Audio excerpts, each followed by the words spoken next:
Selamat pagi. Pagi udah. Pagi, Pak. Pagi, Pak. Pagi, Pak. Pagi, Pak. Oke, masih kurang semangat. Mudah-mudahan seiring dengan acara nanti semangatnya makin tumbuh dan ya bisa mengikuti kuliah umum ini dengan baik. Baiklah, selamat datang di kuliah umum 1 jurusan Teknik Lingkungan dengan topiknya Geliat Wirausaha di Era Milenial. Sebelumnya saya ucapkan terima kasih kepada Bapak dan Ibu serta rekan-rekan mahasiswa yang telah meluangkan waktu untuk mengikuti webinar ini. Dan untuk topik kali ini adalah salah satu topik yang cukup menarik, ini mengenai geliat wirausaha, atau mungkin kalau bahasa kerennya kita sebut entrepreneur. Nah, kenapa wirausaha ini penting? Karena pada kenyataannya pertumbuhan lapangan kerja tidaklah diiringi dengan jumlah pertumbuhan dari tenaga kerja itu sendiri. Jadi semakin banyak lulusan dari perguruan tinggi, namun lapangan pekerjaan yang akan menerimanya itu juga tidak bertumbuh seperti tumbuhnya para sarjana yang lulus dari perguruan tinggi. Nah, di Indonesia, wirausaha ini jika Bapak dan Ibu mendengar kata wirausaha, mungkin kebayangnya adalah wirausaha yang masih sifatnya tradisional. Kalau bahasa Indonesia, bahasa Minangnya mungkin ada yang bilang manggale, kok apa gitu. Pada kenyataannya, wirausaha yang ada di dunia saat ini yang kita sebut wirausaha milenial itu kebanyakan berbasis teknologi. Sebut saja kalau di dunia itu ada startup yang kalau di Amerika dikenal dengan GAFAM, Google, Amazon, Facebook, Apple, dan Microsoft. Semua ini tidak lebih berawal dari entrepreneur atau wirausaha yang dibuat kecil-kecil yang kemudian menjadi besar. Nah, bagaimana dengan di Indonesia? Sebenarnya di Indonesia juga wirausaha berbasis teknologi atau yang kita sebut dengan wirausaha era milenial ini sebenarnya sudah tumbuh di Indonesia. Sebut saja mungkin yang paling terkenal adalah perusahaan yang dirintis oleh Mas Menteri kita, Bapak Nadiem Makarim, yaitu Gojek. Nah, untuk kesempatan kali ini kita mengundang salah satu wirausahawan atau bisa juga kita sebut entrepreneur, atau karena beliau bergerak wirausahanya itu bidang teknologi, kita sebutlah technopreneur, yakni Bapak Dedi Cahyadi. Mungkin operator bisa dimainkan slide-nya sedikit. Oke, sepertinya Mas Dedi Cahyadi sudah berada di tengah kita. Selamat pagi, Mas Dedi. Assalamualaikum warahmatullahi wabarakatuh, Mas Al-Qadri. Ya, panggilan saja Mas. Saya Ari, Mas. Oh iya. Dipanggilnya siapa tadi? Mas Ari? Ari, ya. Oh iya, salam kenal Mas Ari. Salam kenal juga, Mas. Oke, saya sekilas perkenalan dengan Mas Dedi ini.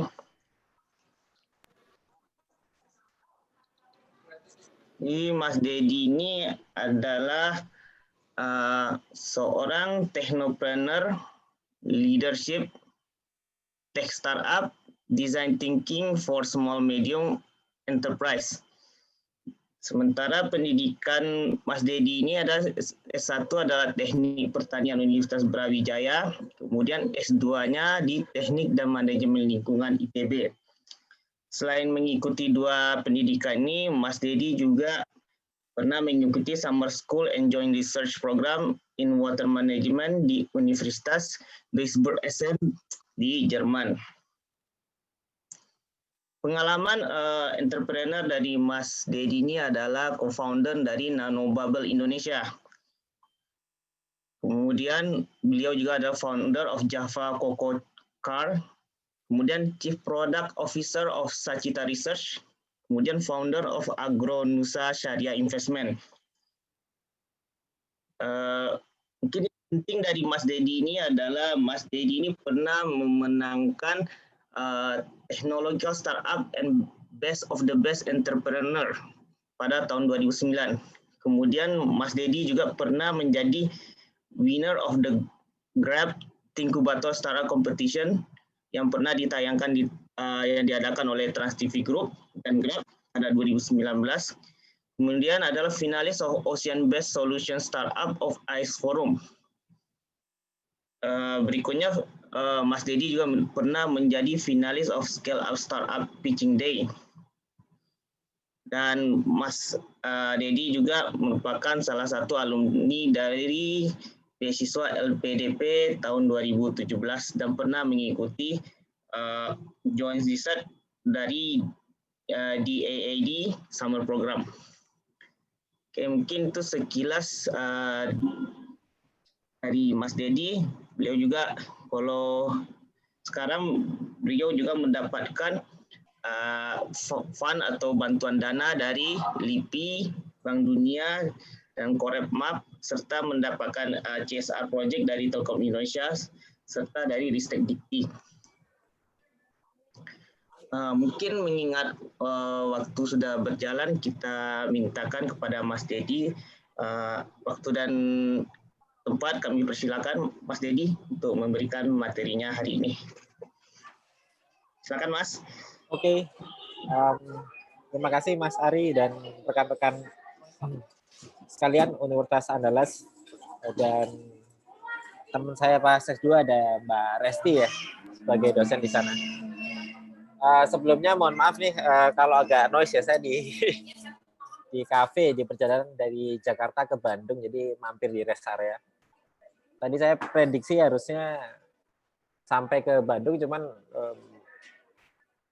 nggak ngejar, akhirnya saya harus berhenti ke rest area. Tapi anyway, kita diskusi aja yang sederhana dan kira-kira bisa bermanfaat di pagi hari ini. Sebenarnya Assalamualaikum warahmatullahi wabarakatuh.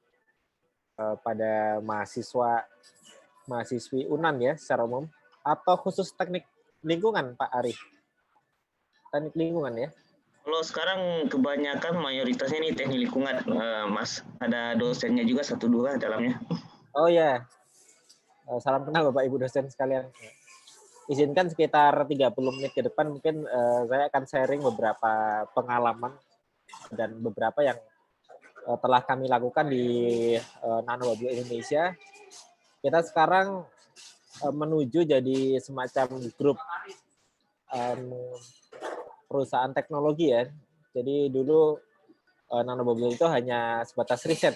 Jadi riset di LIPI, ada riset dari Jepang, kerjasamanya Prof. Nurul dan beberapa rekan-rekan peneliti di Fisika LIPI waktu itu untuk pengembangan teknologi Nanobubble untuk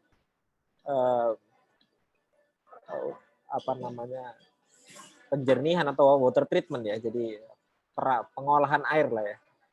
Jadi mungkin sangat relate dengan rekan-rekan teknik lingkungan. Jadi awalnya seperti itu, cuman market di Indonesia ini terkait pengolahan lingkungan kurang begitu bagus, tidak seperti Jepang. Kalau Jepang itu Nanobubble satu unit harganya mungkin di 100 sampai 150 juta. Itu laku keras tuh untuk improve water quality di danau, kemudian improve water quality di kolam, di tambak ikan, dan sebagainya. Karena memang value for money dari teknologinya sebanding dengan bagaimana Jepang mengelola lingkungannya atau concern-nya Jepang mengelola lingkungan. Itu sangat berbeda di Indonesia yang mana kita masih belum totally fokus ke arah sana.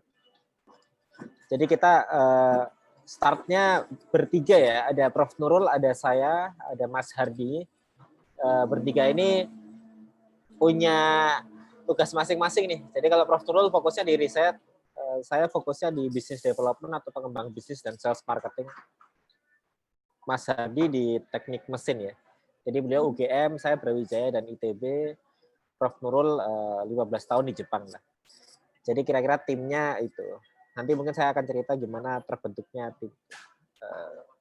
Oke, jadi sekilas coba saya share screen. Izin share screen, admin mungkin. Silakan Mas. saya masih belum bisa share screen ini, kayaknya perlu di open nih.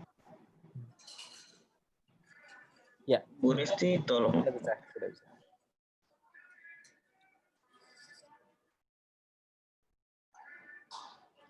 Ya, saya coba presentasi beberapa poin.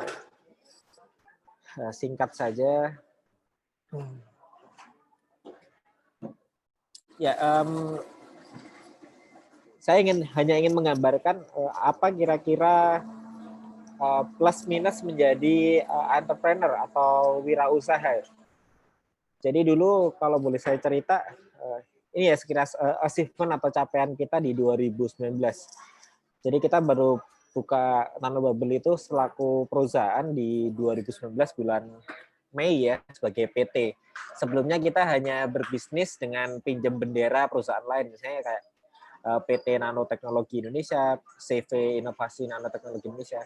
Itu punya kawan-kawan yang kita mintai legalitasnya di awal untuk bisa jual mesin di awal. Karena waktu itu menurut kita sebelum ada penjualan dan lain-lain, kita tidak akan membuat perusahaan terlebih dahulu karena cukup banyak syarat administrasi dan kewajiban untuk legal, pajak, dan lain sebagainya.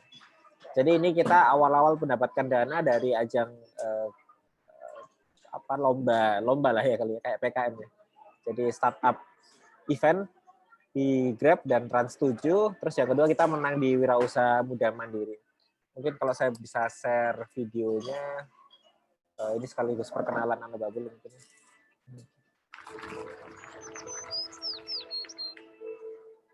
Indonesia adalah negara yang memiliki luas perairan 70% dari total wilayah. Seharusnya kita memiliki kemandirian di sektor ekonomi perikanan maupun kelautan. Tapi nyatanya setiap tahun lebih dari 50% tambak di Indonesia mengalami kegagalan panen. Sehingga dari permasalahan itu, saya, Haji, dan Profesor Nurul dan Lili membuat suatu mesin berteknologi nano yang mampu menciptakan gelembung berukuran sangat halus yang meningkatkan oksigen di dalam air. Apa dampak teknologi kami? Kita mampu memberikan daya tahan terhadap penyakit terhadap ikan dan meningkatkan produktivitas hingga 100%. Namun saya teringat perkataan ibu saya bahwa manusia yang terbaik adalah manusia yang berguna untuk sebanyak-banyaknya umat atau masyarakat. Dan pesan itu membuat saya berjanji bahwa Nanobubble tak hanya menguntungkan buat para pebisnis, namun juga harus memberikan social effect, terutama bagi para petani tambak dan nelayan yang kecil. Hingga saat ini, Nanobubble sudah dimanfaatkan di di daerah pesisir. Insya Allah mesin ini dapat memberi kesempatan bagi para petani yang tadinya buruh suatu perusahaan tambak untuk dapat memiliki dan memanen dari hasil lahannya sendiri. Alhamdulillah, semangat bahwa Nanobubble harus menjadi game changer bagi kesejahteraan banyak orang. Membawa saya menjadi pemenang Wirausaha Muda Mandiri 2019. Best of the Best Wirausaha Muda Mandiri tahun 2019 adalah Denny Cahyadi.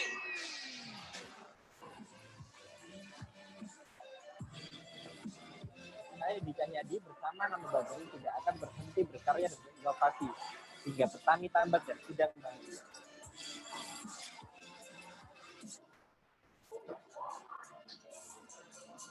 COVID-19 adalah penyakit menular yang Oke, ya itu kira-kira bisnis kita ya. Kita bisnis di teknologi nano, ini agak rumit penjelasannya. Cuman simpelnya adalah kita buat suatu teknologi yang mana bisa meningkatkan kandungan dissolved oksigen atau oksigen terlarut di dalam air. Nah, dampaknya apa? Cukup banyak ya. Jadi kalau biota disuplai oksigen cukup tinggi, maka growth-nya atau pertumbuhannya, metabolismenya maka semakin bagus dan semakin cepat, ya. Termasuk udang. Jadi kita fokusnya adalah teknologi Nanobubble diterapkan pada perikanan. Dan beberapa rekam jejak kita yang sudah kita lakukan selama ini,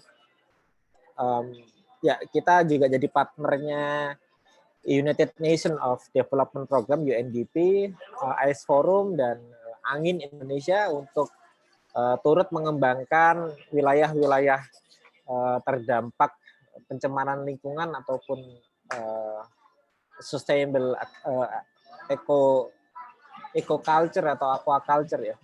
Jadi di Asia Pasifik kita mewakili Indonesia ada 10 startup termasuk kita di nanobubble.id.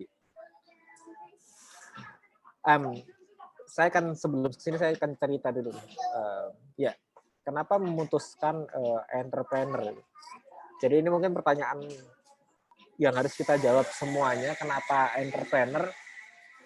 Jadi rekan-rekan itu kalau nanti selepas studi itu sebenarnya ada 3 pilihan bidang ya. Ini secara umum ya. Jadi ada private sector, ada public sector, dan juga ada third sector atau sektor ketiga. Ini semacam pola umum sejak 90 2000-an ya. Jadi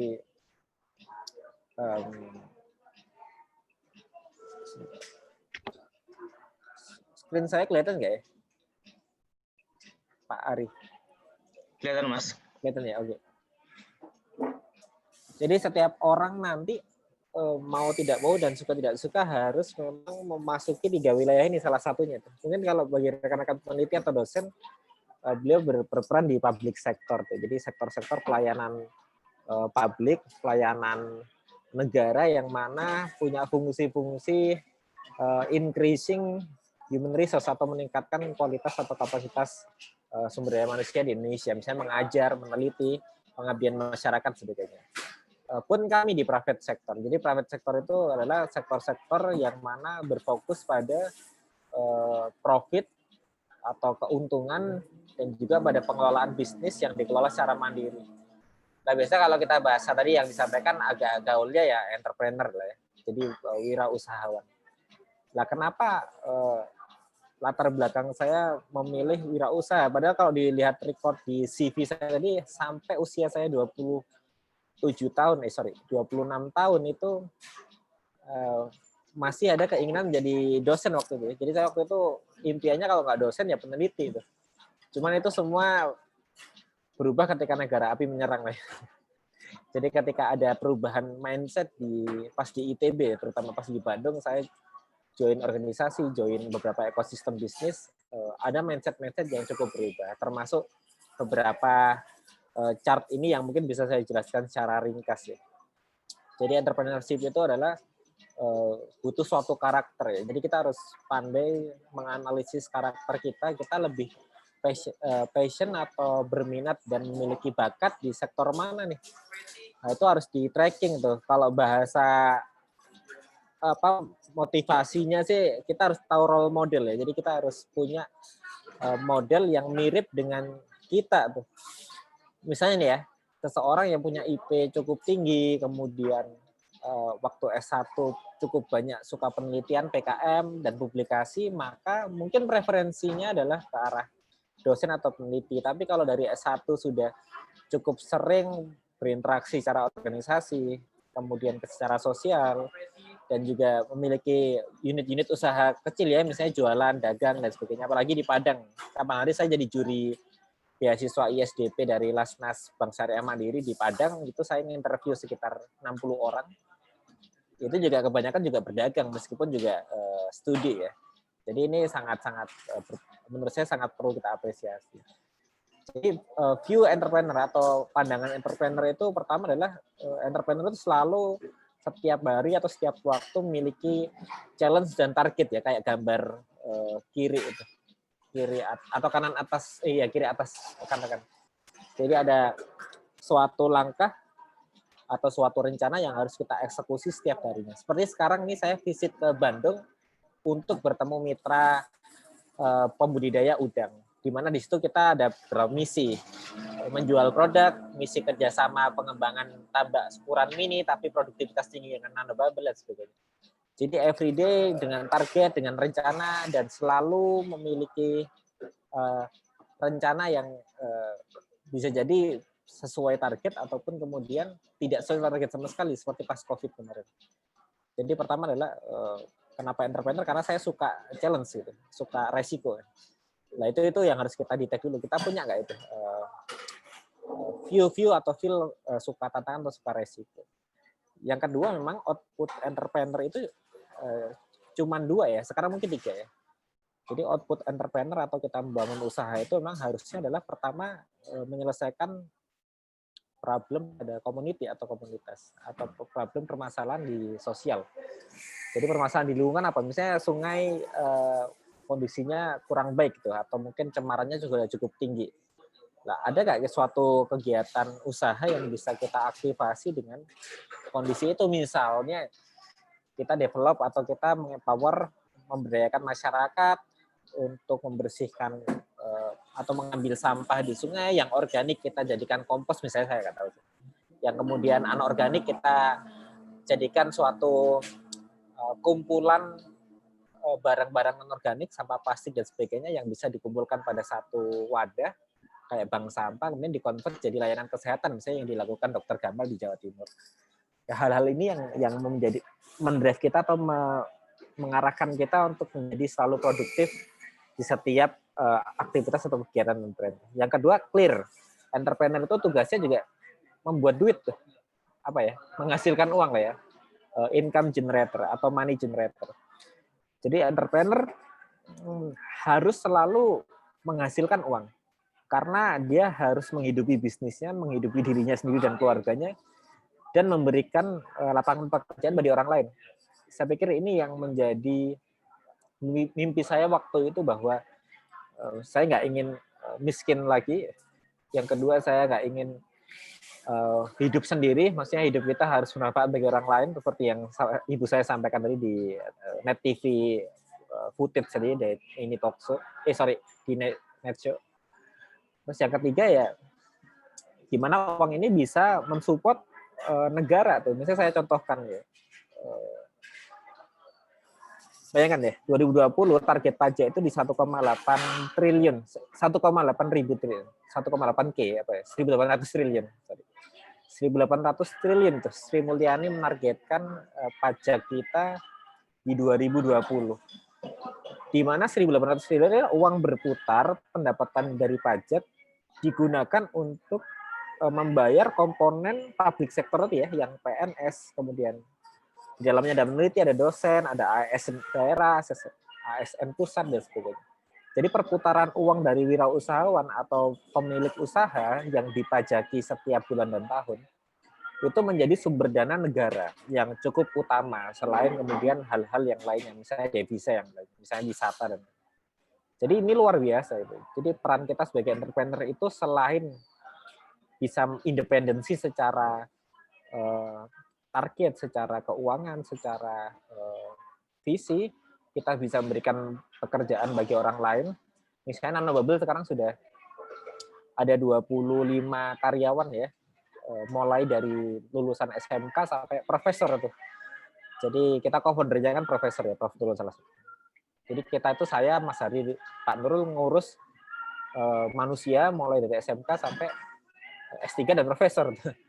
Jadi sangat heterogen, sangat beragam, dan kita butuh kemampuan khusus untuk bisa handle itu.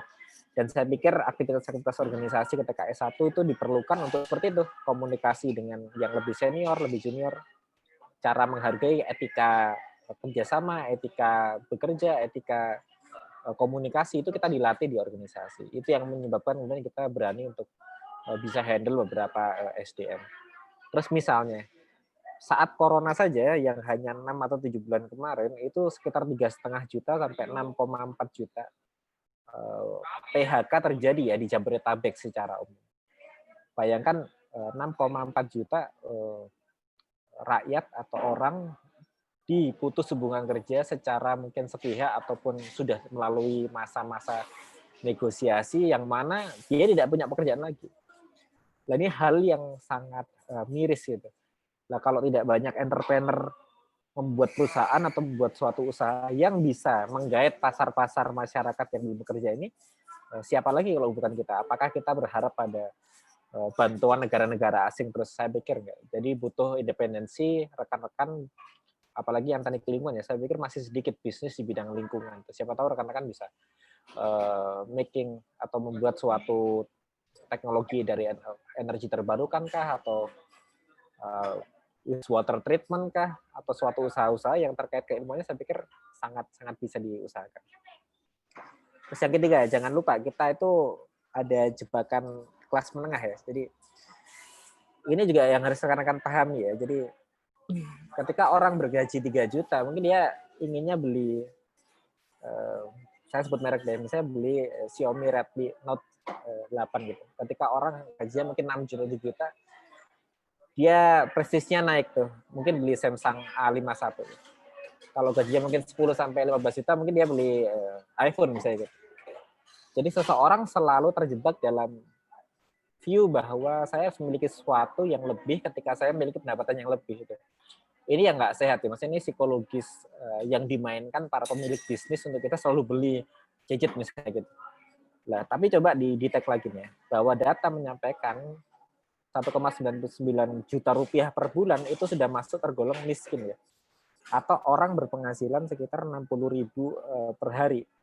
Itu tergolong orang masuk kategori miskin. Dan Indonesia sangat banyak sekali orang-orang yang memiliki pendapatan di bawah itu.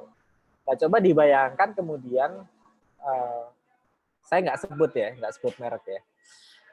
Saya pernah waktu itu lulus S2 ditawari di suatu university, terus waktu itu gaji awal kalau saya 1,5 juta ya, tapi saya nggak ambil. Jadi pertama ya, kelihatannya saya ukur-ukur dengan hidup di Malang atau di kota-kota besar, di Jakarta ataupun sejenisnya itu nggak cukup tuh. Saya make rational lah. Kayaknya kita harus cari yang lainnya. Itu salah satu alasan waktu itu shifting ke wirausaha.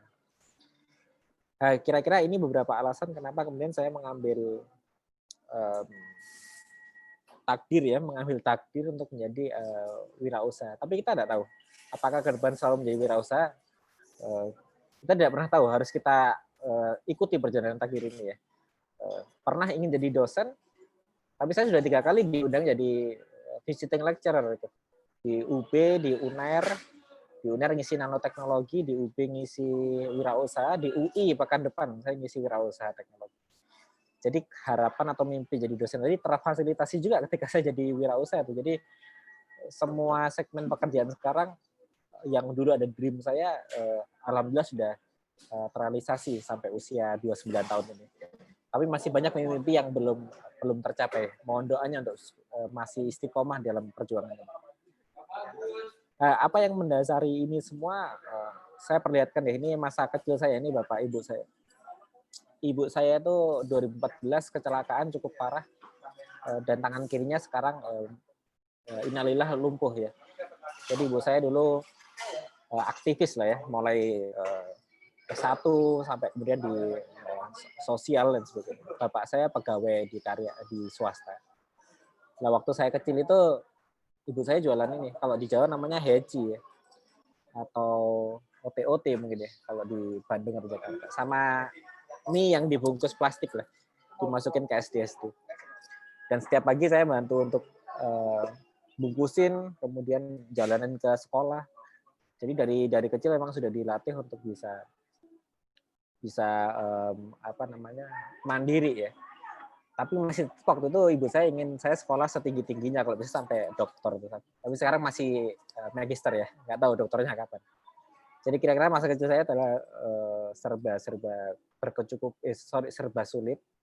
Bahkan mungkin dalam kategori menengah ke bawah saya sering dapat surat keterangan tidak mampu dari RT RW setempat yang itu bisa digunakan ketika S1 dapat beasiswa. Dan alhamdulillah selama menempuh S1 di Brawijaya dapat beasiswa dari BUMN ya, salah satu Astra Group waktu itu selama 6 semester. Terus S2 saya dapat LPDP di ITB bareng Mbak Resti atau Bu Resti, dosen TL UNAM. Beda konsentrasi aja, beliau K3 kayaknya, saya di teknologi manajemen. Nah, waktu S1 ke S2 saya pengen ke Jerman waktu itu. Cuman bahasa Inggris saya belepotan ya, belum dapat. Di 2016 akhirnya tercapai juga itu, setelah apply di EAD saya dapat beasiswa ke Jerman 1 bulan. Nah, ini semua routing saya waktu itu untuk menuju akademisi itu. Jadi ingin banget jadi dosen peneliti. Bahkan sampai di LPDP pun awalnya di setting saat lulus itu ada pelatihan diarahkan ke dosen. Yang kedua baru entrepreneur. Tapi semua berkata lain ketika di 2014 sampai 17 saya uji coba usaha ya. Jadi saya coba usaha perdagangan kunyit, jahe. Saya beli dari Solo, saya jual ke Jakarta. Ketipu-tipu lah ya. Jadi di petani ketipu, di pemilik truk dan pick up juga ketipu, di pasar waktu bayar juga ketipu tuh. Pun sama, saya coba investasi di perikanan, di budidaya udang, akhirnya fail juga. Jadi virus, penyakit dan sebagainya yang cukup banyak. Makanya cukup jarang rekan-rekan atau masyarakat investasi di dunia perikanan pertanian karena kegagalannya cukup tinggi ya. Makanya waktu itu apa sih yang menyebabkan kegagalan ini? Nah, kita berpikir bahwa oh iya, di perikanan itu sangat butuh oksigen tuh. Jadi kalau virus sama penyakit ini ngontrolnya cukup banyak, mulai ngasih probiotik, ngasih treatment ke air, termasuk bagaimana naikkan oksigen di air. Dan kita temukan data bahwa kegagalan panen itu ya salah satunya disebabkan virus penyakit. Virus penyakit ini naik ketika DO rendah atau kondisi anoksik ya, atau DO yang cukup rendah di bawah 1 atau di bawah 2.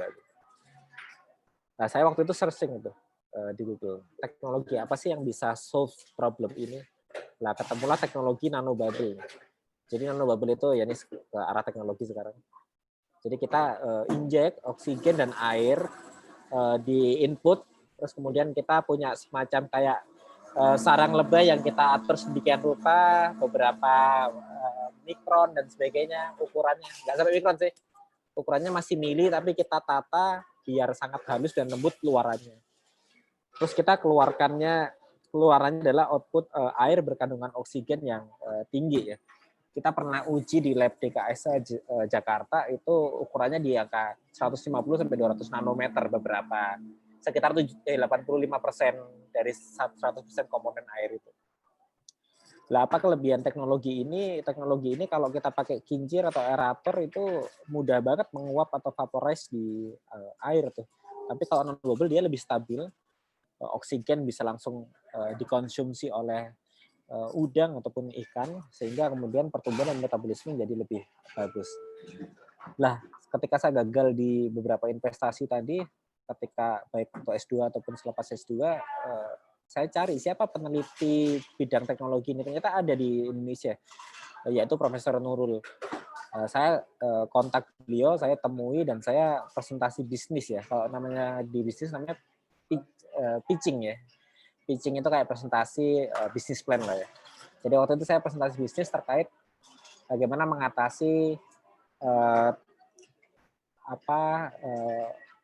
kerusakan atau gagalnya panen di perikanan. Nah, beliau cukup tertarik, terus tak minta investasi, Prof, investasi dong, berapa ya, 100 sampai 200 juta waktu itu saya tawarkan proposal. Tapi dia bilang, Mas, ini teknologi, sayang teknologi ini kalau nggak dijual belikan, Mas. Jadi hanya sebatas riset gitu. Dan Prof Nurul memang orientasinya cukup keren sih. Saya akui beliau di luar view peneliti lain lah ya. Dia selalu ingin penelitian itu jadi suatu produk yang bisa dihilirisasi dan komersialkan menjadi suatu barang teknologi yang bisa diperjualbelikan. Jadi beliau punya 7 perusahaan, salah satunya kita, Nanobubble. Beliau pemilik saham juga di Nanobubble Karya Indonesia, PT. Saya juga salah satunya di sana. Akhirnya beliau tawarkan, Mas, saya kalau investasi kurang tertarik, jadi silahkan aja cari investasi ke investor yang lainnya. Tapi kalau Mas mau bareng-bareng sama saya buat tim untuk bisa membuat Nanobubble ini dari lab ke pasar, kita bareng-bareng deh. Waktu itu ada 3 orang, saya, Hardi, dan Prof Nurul. Akhirnya kita awali startup Nanobubble ini untuk perusahaan rintisan itu ketika 2018. Jadi kita otak-atik mesin, kita coba ke KKP, kita coba ke tambak, rusak, karatan, kita kembalikan ke bengkel, kita perbaiki sampai dapat pendanaan pertama tadi ya, dari Grab 800, dari Wirausaha 700 juta, Wirausaha Muda Mandiri 700 juta. Terus yang terbaru kemarin kita dapat investasi untuk bisa mengembangkan bisnis lebih ke ekosistem digital. Jadi kita targetnya di 2021 punya apps di handphone. Target kita adalah sekarang aquaculture teknologi ada di handphone Anda itu. Jadi target saya nanti Anda mau beli ikan bisa di apps kita, Anda mau beli teknologi nanobubble bisa di apps kita, Anda mau nyimpen duit untuk investasi di udang, Anda bisa kontak apps kita atau login di apps kita. Anda ingin konsultasi pembuatan bisnis tambak ataupun konsultasi riset tentang perikanan, Anda bisa login di apps kita. Jadi target apps kita di 2021 buat aplikasi baik basis handphone, Android atau iOS ataupun website di mana semua terkait perikanan Anda bisa akses dari situ. Itu mimpi kita di 2021. Teknologi kita kayak gini ya, jadi kayak ada pompa, komponennya pompa, pipa, terus kemudian kita namanya BMG, sudah kita patenkan di LIPI. BMG itu bubble mill generator, jadi generator yang memiling ya, atau mencacah air dan oksigen tadi dari input ke output. Nah, ini beberapa benefit yang bisa dirasakan petambak atau petani ikan. Jadi meningkatkan oksigen, mengurangi potensi serangan virus penyakit, meningkatkan panen hingga 30%. Kalau di kolam kecil hingga 100% misalnya. Terus meningkatkan profit petani hingga bisa 20%. Ini beberapa yang kita uji di lapangan. Sampai sekarang kita sudah menjual di sekitar 75 mesin sudah terjual di 15 kota kabupaten dan 3 negara ya. Indonesia, Korea Selatan, dan Malaysia sudah ekspor alhamdulillah pas beberapa bulan yang lalu. Nah ini mungkin saya kurang berapa menit lagi ya, mungkin 5 menit lagi ya. Ya, beberapa terakhir, 2 slide terakhir. Yang perlu dipahami rekan-rekan mahasiswa sekalian, ini startup curve apa ya namanya? Siklus bisnis lah ya. Bahasa simpelnya adalah siklus bisnis. Yang mana ini juga jadi siklus profesi, bisa jadi juga siklus penelitian, bisa jadi juga siklus pekerjaan ya. Jadi semua selalu memiliki 3 siklus ini. Kalau saya namai ini biasanya the death valley itu. Jadi lembah kematian. Biasanya kalau kita di hijau dan nggak bisa bangkit, maka kita akan mati selamanya dalam berkarya ataupun dalam membuat perusahaan. Standarnya, simpelnya menjelaskannya adalah semua orang akan menggebu-gebu dan punya semangat yang tinggi ketika punya ide. Baik itu di PKM, ide riset, ide bisnis, ide terkait pekerjaan lah, inovasi. Itu sangat menggebu-gebu ingin mengumpulkan orang. Tapi kalau tidak segera dieksekusi, maka akan menjadi impian belaka atau target belaka. Nah, biasanya orang akan bentuk tim, bentuk kelompok riset, bentuk kelompok bisnis, kemudian doing something. Jadi melakukan suatu bisnis atau melakukan suatu rencana di awal yang sangat bersemangat. Tapi seiring berjalannya waktu, kita selalu akan mengalami siklus turun. Semua psikologis ini ya, manusia juga sama. Jadi nggak selalu kita akan happy terus, tapi in some certain position atau certain condition kita akan pada posisi yang sedih atau kondisi down. Nah kalau di perusahaan itu namanya kondisi apa namanya? Kalau kita baca tadi ya, lembah kematian, death of value. Di lembah kematian ini ada 2 solusi ya. Jadi inovasi dan new product ya kalau basisnya wirausaha. Jadi kalau perusahaan lagi turun kayak pas COVID, kita stuck tuh. Dari pendapatan X juta rupiah per bulan menuju misalnya X minus 70% X ya. Berarti tinggal 30% pendapatan revenue-nya. Nah di situ kita biasanya udah tuh putus asa, pasrah, udah deh bubarin aja lah perusahaannya. Itu sempat menghampiri kita di Nanobubble waktu COVID kemarin. Saya sempat stres, terus gimana ini bangkitin Nanobubble kembali ke masa-masa kejayaan sebelumnya. Nah, akhirnya adalah kita punya Prof. Nurul dan Mas Hardi di tim teknologi tadi yang direktur lainnya, direktur teknologi. Kita buat yang terbaru teknologi untuk air purifier ya, untuk bisa membersihkan udara agar bisa dipakai di perkantoran, dan itu alhamdulillah cukup diminati di masyarakat di Jakarta. Jadi kita buat sama masih PT Nanobubble, tapi kita punya mesin untuk perikanan yang Nanobubble sendiri, tapi kita juga punya mesin untuk reduce atau mengurangi potensi serangan sebaran virus bakterial melalui airborne ya. Namanya COVID attack tuh. Kira-kira videonya ini ya, coba saya share.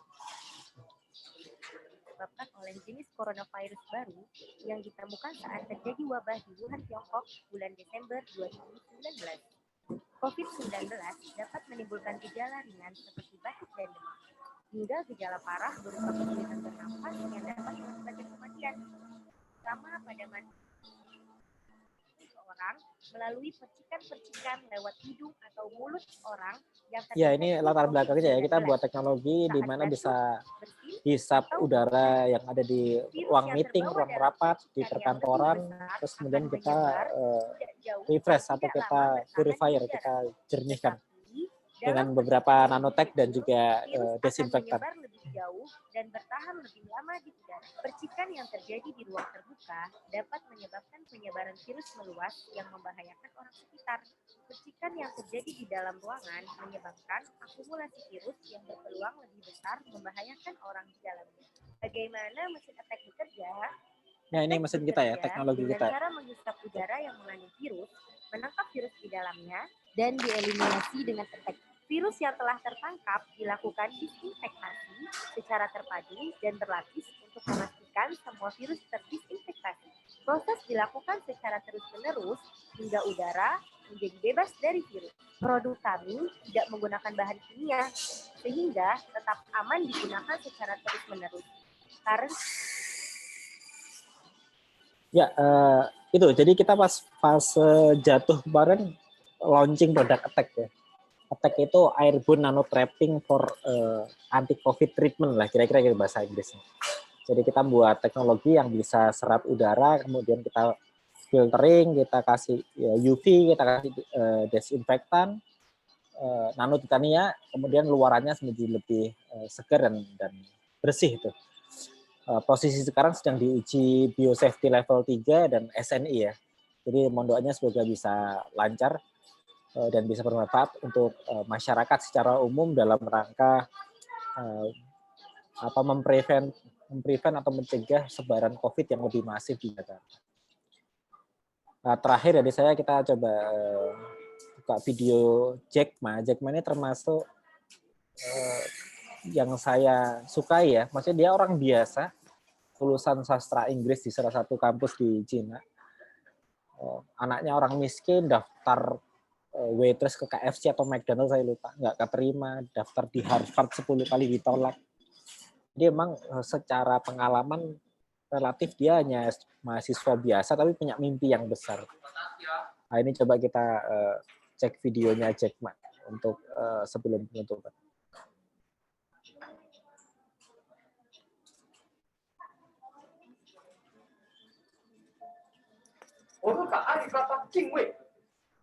Jadi ini awal-awal Jack Ma presentasi bisnisnya. Dia mimpinya semua UMKM di Cina jadi satu di platform dia namanya Alibaba. Di tahun 99. Internet masih minim dan mimpi besar seseorang dari Cina luar biasa.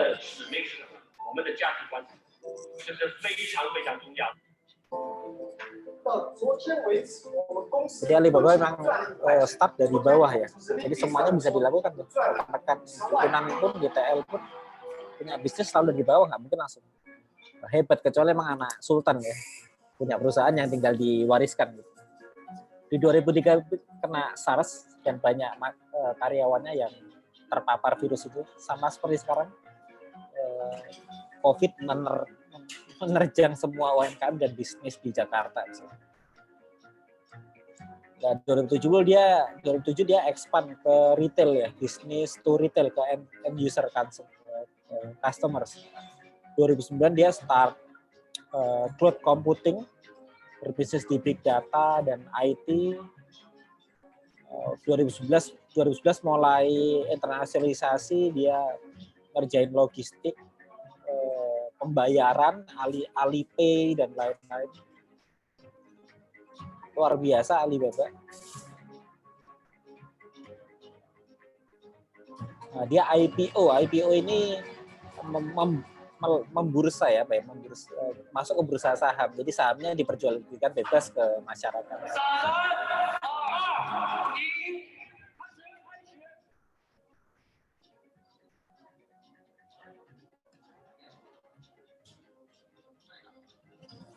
Ya, luar biasa. dia cepat sekali perubahan bisnisnya ya, penambahan bisnis, lini bisnis, dia build Lazada, dia akuisisi beberapa saham Tokopedia misalnya. Dia bangun Alishop, Alibaba Pay. One of the inspiring entrepreneur in the world, saya pikir yang masih relate sama orang Indonesia ya, Jack Ma ya. Kalau Elon Musk, kemudian Mark Zuckerberg, Facebook ini sudah canggih dari awal lah. Dia pinter banget dari alumni Harvard, MIT yang nggak lulus misalnya. Tapi Jack Ma ini masih kita bisa ikuti lah rekam jejak dan perjuangannya di segmen bisnis. Jadi sering-sering aja baca bagaimana kiprah Jack Ma dan Alibaba membangun bisnisnya sampai 2020.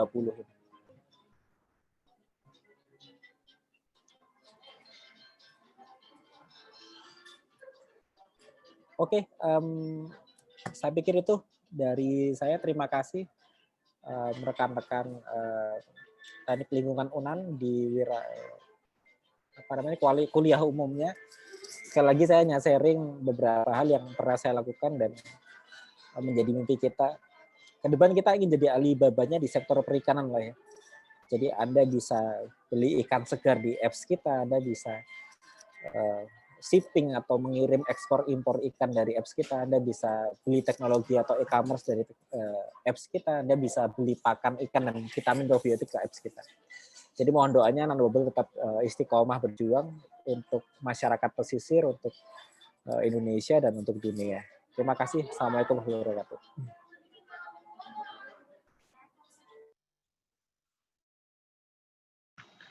Waalaikumsalam. Terima kasih Mas Dedi untuk materinya. Dan berikutnya kita masuk ke sesi tanya jawab. Dari jadwalnya ini ada sekitar 40 menit. Kita bacakan aja rule-nya untuk sesi tanya jawab. Ini sudah dituliskan juga oleh operator. Itu silakan gunakan fasilitas chat, atau untuk yang ingin bertanya langsung silakan gunakan raise hand, sebutkan nama, dan bila perlu mohon dibukakan videonya agar kita semua tahu siapa yang bertanya. Nggak ada fotonya nih. Ya, silakan. Saya mohon izin 5 menit ya Mas ya. Saya telepon teman dulu sebentar. Silakan Mas. Ini aja dikumpulkan dulu pertanyaannya atau nanti Mas disampaikan. Mohon izin. Okay.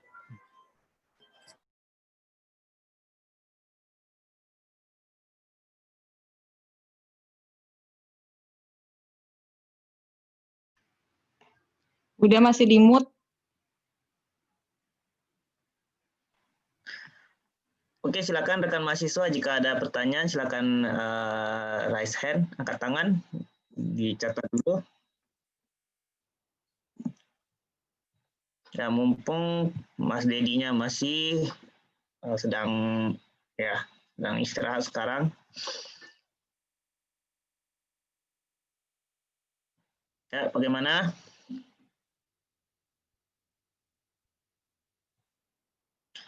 Atau dari Bapak Ibu dosen jika ada pertanyaan atau kesan dari presentasi Mas Dedi tadi juga boleh Bapak Ibu.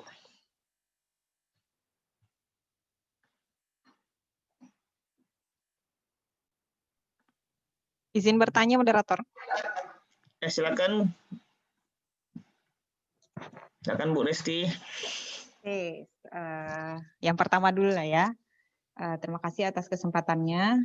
Yang ingin saya tanyakan adalah tadi pemateri Mas Dedi menyebutkan kalau beliau pernah punya pengalaman ke Tonight Show. Nah, mungkin agak di luar dari materi berat yang disampaikan beliau. Nah, kira-kira kesannya si pemateri terhadap Vincent Desta itu bagaimana gitu ketika ketemu langsung, karena yang kita tahu kan ketemu di layar kaca aja ya. Nah, itu aja. Terima kasih.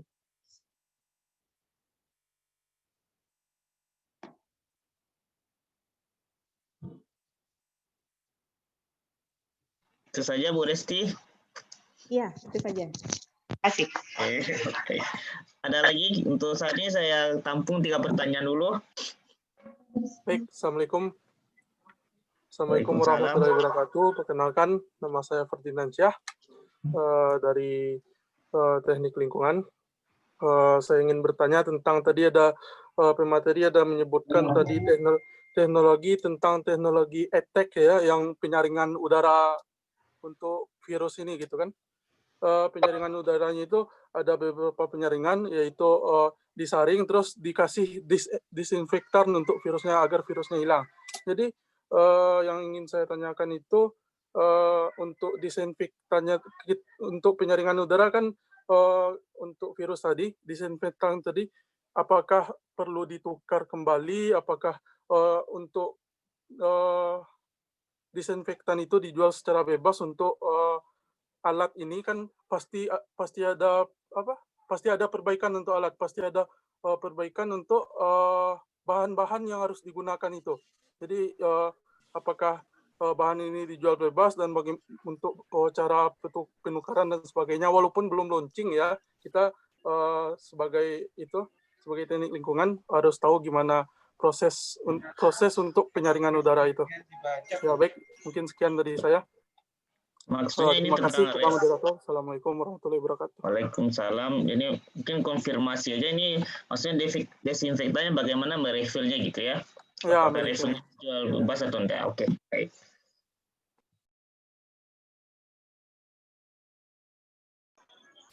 Ya, Pak Ari. Ya, Mas. Silakan Pak, ada pertanyaan? Mungkin saya kena colek dari panitia juga nih, untuk memotivasi agar ini diskusinya ramai. Ini panitia menyediakan door prize bagi penanya terbaik. Saya dapat door prize ya, Mas? Gimana ya, Pak? Itu gimana ya, Bu Resti? Apakah ada door prize juga untuk Pak Dedi, Mas Dedinya? Sip. Dedi mah udah kaya, nggak usah lah dikasih. Harusnya ngasih lah. Amin, mohon doanya Mbak Resti. Amin. Dan Paknya di chat juga sudah ada satu pertanyaan, jadi kita cukupkan aja, ini ada 3 berarti ya. Mas Dedi, ini pertanyaan ini pertama dari Bu Resti nih, Mas. Itu ya mungkin agak lari sedikit lagi nih, agak lari jauh sebenarnya dari presentasi. Itu kan ditanya ya? Ya, Mas Dedi kan pernah ikut dalam net show gitu ya, Mas. Untuk iya. Apa itu? Nanobubble ini ya. Betul. Jadi Bu Restinya bertanya bagaimana kesannya dengan Vincent dan Desta ketika bertemu. Coba kalau di layar kaca kan itu kan sepertinya kan agak beda ya bertemu langsung. Mungkin bisa dijawab langsung, Mas? Ya. Pada prinsipnya ini ya filosofis dulu ya. Pada prinsipnya adalah saya nggak suka terlalu banyak publikasi ya, kayak masuk TV itu ya sekali 2 kali lah, itu cukup membahagiakan orang tua aja lah kira-kira, dan mungkin bisa menyampaikan beberapa wawasan atau knowledge terkait Nanobubble. Tapi kalau ketemu beberapa artis nih, waktu itu Bunga Citra Lestari, Vincent Desta ya kita profesional, mereka akan tanya terkait teknologi ya, meskipun ngebully sedikit-sedikit ya di acara itu agak guyon-guyon, tapi saya juga suka sih.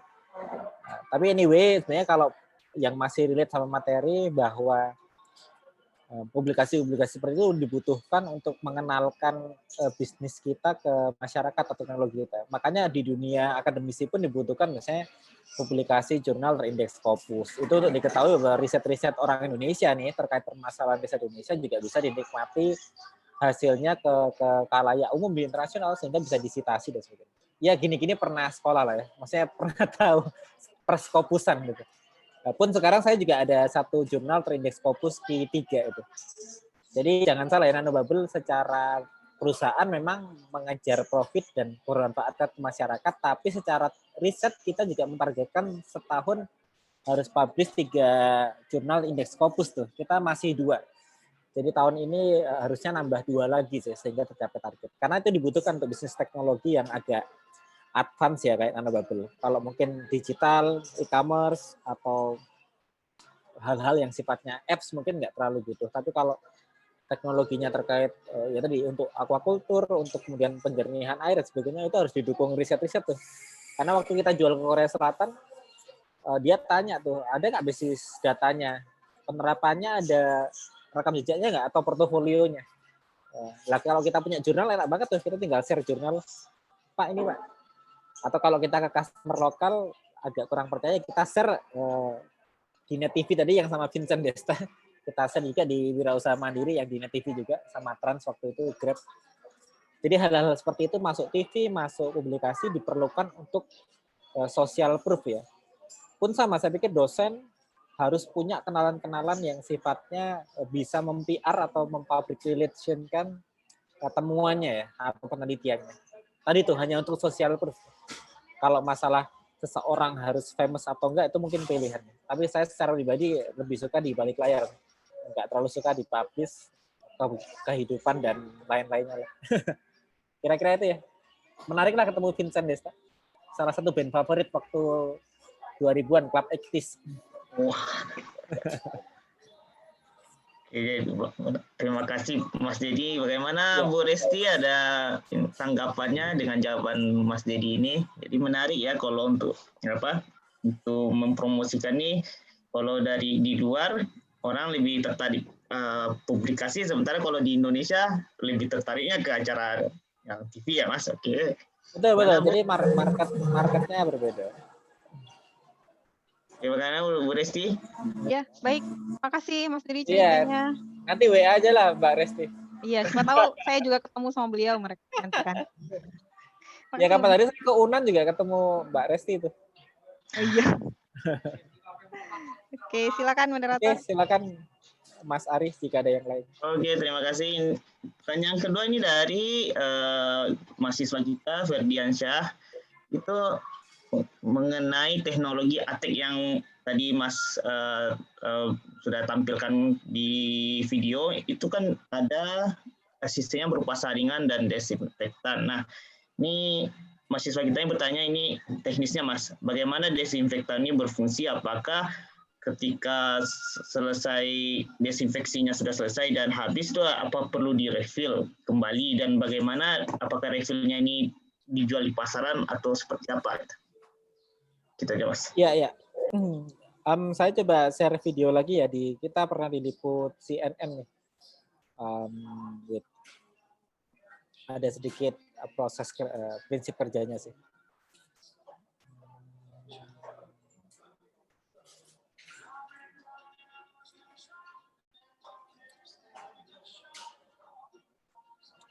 Ini YouTube kita Nanobubble Indonesia, silakan di like and subscribe. Promo ya.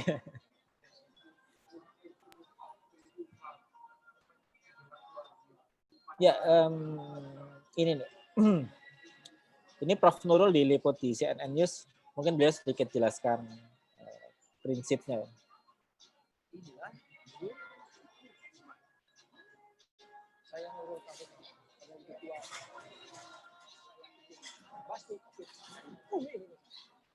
Pemerintah menyatakan pandemi sebagai bencana. Virus corona memang belum hilang dari Indonesia. Bahkan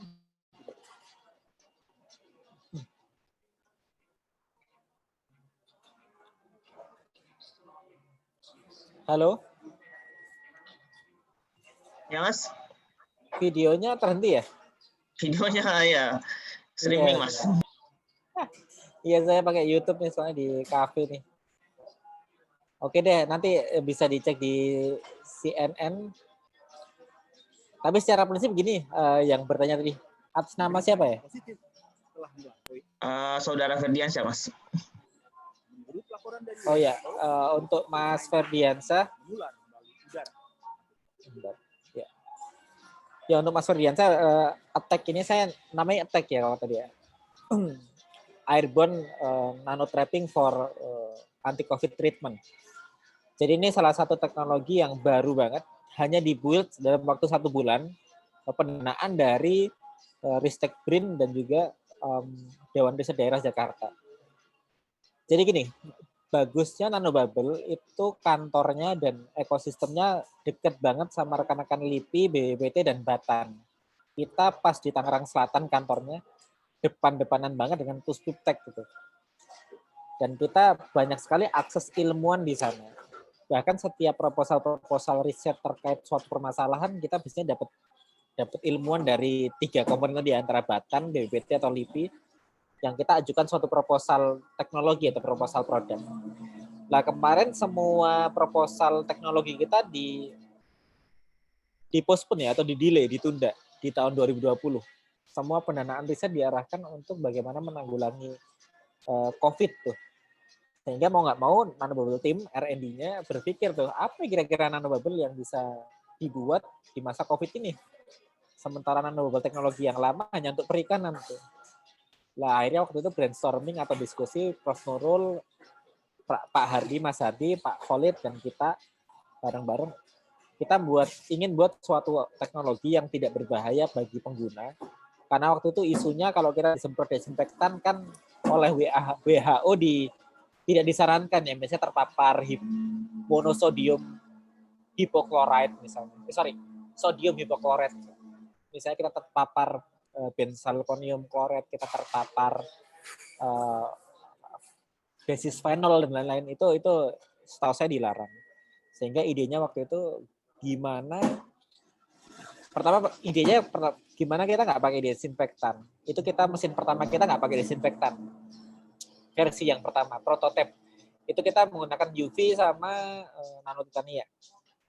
Jadi UV-nya itu kita pakai blower, udara disedot, di filter pertama pakai filter kasar gitu ya. Intinya nggak banyak kotoran yang masuk. Terus kita langsung tembak UVC waktu itu, di mana UVC itu basis risetnya bisa membunuh virus dan bakteri termasuk yang sejenis COVID atau SARS-CoV-1 waktu itu. Kalau COVID sekarang kan SARS-CoV-2 ya. Jadi sudah terbukti efektif SARS-CoV-1 dengan intensitas cahaya berapa, dengan waktu retensi berapa lama. Nah, itu kita buat sedemikian rupa.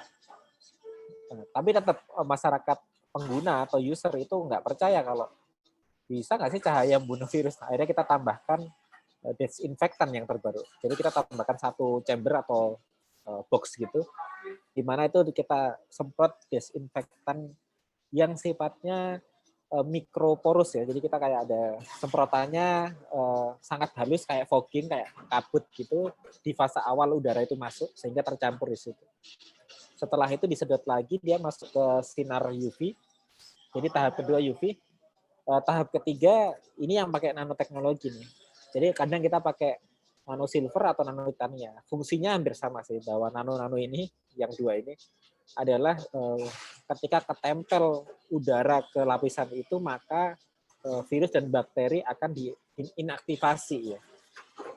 Nah, di situ proses itu terjadi 3 tahapan. Jadi desinfektan, kemudian sinar UV sama yang terakhir tadi nano titania atau nano silver. Nah, apakah di refill? Jelas. Jadi emang kita ada siklus berputar di desinfektannya itu kayak ditembakkan sehingga mungkin ada yang menguap atau terkurangi atau kemudian nempel di pembuangan karena ada pembuangan aliran air yang juga ketika nggak dipakai dia kotor, dia akan terbuang secara otomatis. Nah itu kita refillnya sekitar 7 hari sekali ya. Jadi 7 hari sekali kita refill. Tapi jangan khawatir, refillnya bisa sangat mudah. Saya nggak sebut merek ya. Ada sabun yang bisa kita pakai, sabun cair dengan kandungan tertentu, beberapa mili itu ditambah air. Atau kita bisa bandrol dengan kita pakai benzalkonium kloret CBKC 0,1% kalau nggak salah. Jadi kita beli BKC yang molarnya tinggi, kelarutannya tinggi. Terus kita kasih keterangan SOP bagaimana mengencerkan ini untuk teknologi kita. Jadi sesimpel itu ya. Teknologi ini, tapi ya gitu, selama teknologi ini bisa dikemas dalam bentuk yang kompak, terintegrasi, dan mudah digunakan, maka cukup laku di pasar. Misalnya sebagai gambaran, di bulan ini saja terjual dalam 1 minggu ini sudah sekitar 20 unit. Per unitnya 12 juta. Berarti omset seminggu 240 jutaan, lumayan ya. Maksudnya untuk pas COVID ini sangat membantu perusahaan nanobubble dan attack, termasuk yang kita unggulkan di masa COVID ini. Nah, bagi seorang entrepreneur nggak boleh berpikir seperti itu ya. Jadi entrepreneur harus berpikir ketika attack ini lagi naik-naiknya demand-nya, permintaannya, maka harus selalu berpikir gini, view entrepreneur itu harus berpikir baik dan berpikir buruk pada dirinya sendiri. Jadi ketika attack nggak laku atau COVID sudah selesai karena vaksin, maka apa tuh, what next? Itu harus dipikirkan, namanya manajemen resiko. Jadi kalau di teori manajemennya ada risk management. Nah, itu harus kita selalu pasang tuh di mentality kita sebagai entrepreneur. Ketika attack nggak laku, kira-kira harus ngapain? Nah, makanya ini perjalanan ke Bandung saya adalah untuk ketemu petambak, untuk saya buat suatu bisnis baru di saya target launching di Desember. Itu investasi perikanan. Jadi saya sedang berencana nggait satu partner vendor budidaya udang. Saya install teknologi nanobubble, kita mau buat kolam-kolam kecil ukuran diameter 10 atau 20, misalnya 10 unit kolam, 500 juta rupiah.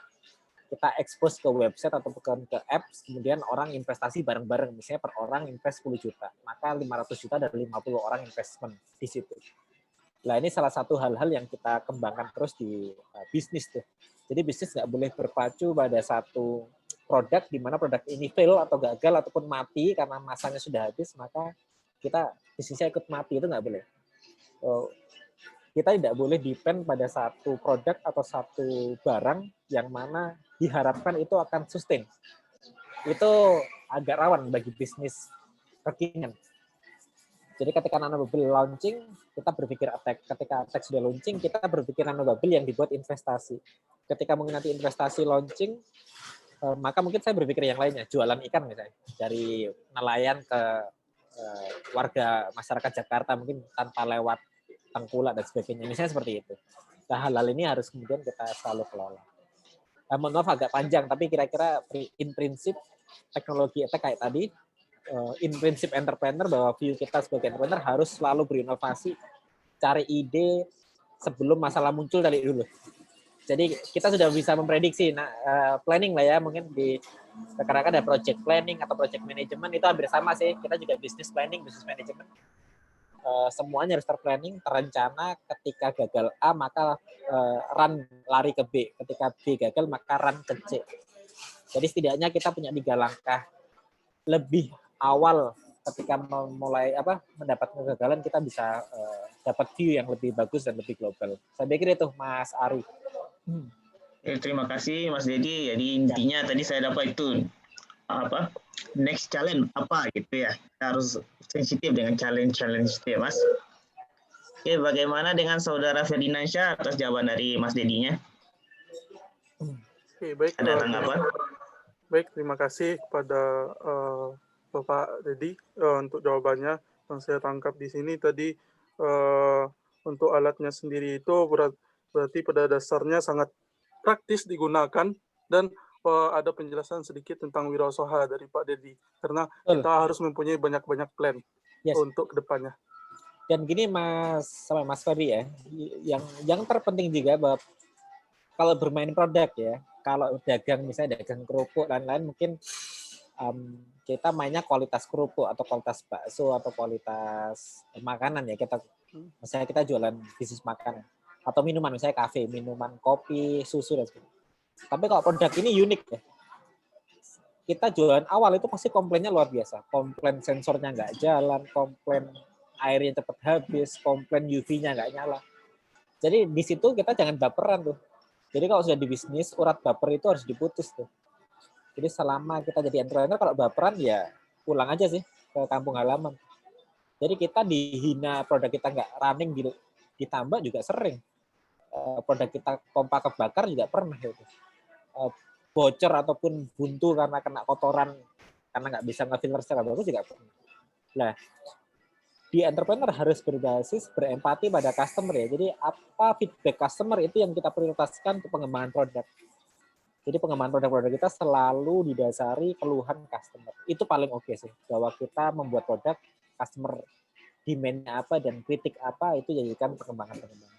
Nah, itu kira-kira filosofi product experience atau pengalaman kita buat produk. Jadi selalu tidak akan sempurna di awal pun sama, Tesla miliknya Elon Musk atau Alibaba website dulu juga masih standar banget. Atau kalau lihat filmnya Steve Jobs deh, Apple di tahun 70-an itu ya, waduh itu komputer Macintosh awal kayak gimana. Sekarang MacBook misalnya yang Pro harga berapa tuh? Hampir 40-50 juta. Sudah sangat canggih dan bagus banget. Jadi tidak ada yang sempurna pada langkah pertama. There is no excellency and baby step lah kira-kira gitu. Oke, baik, makasih pada Pak Dedi. Saya kembalikan pada moderator. Oke, terima kasih juga kepada Saudara Ferdinansyah. Baik, untuk mempersingkat waktu, saya langsung aja ke pertanyaan berikutnya nih dari Saudara mahasiswa kita, Irsyad Aslam.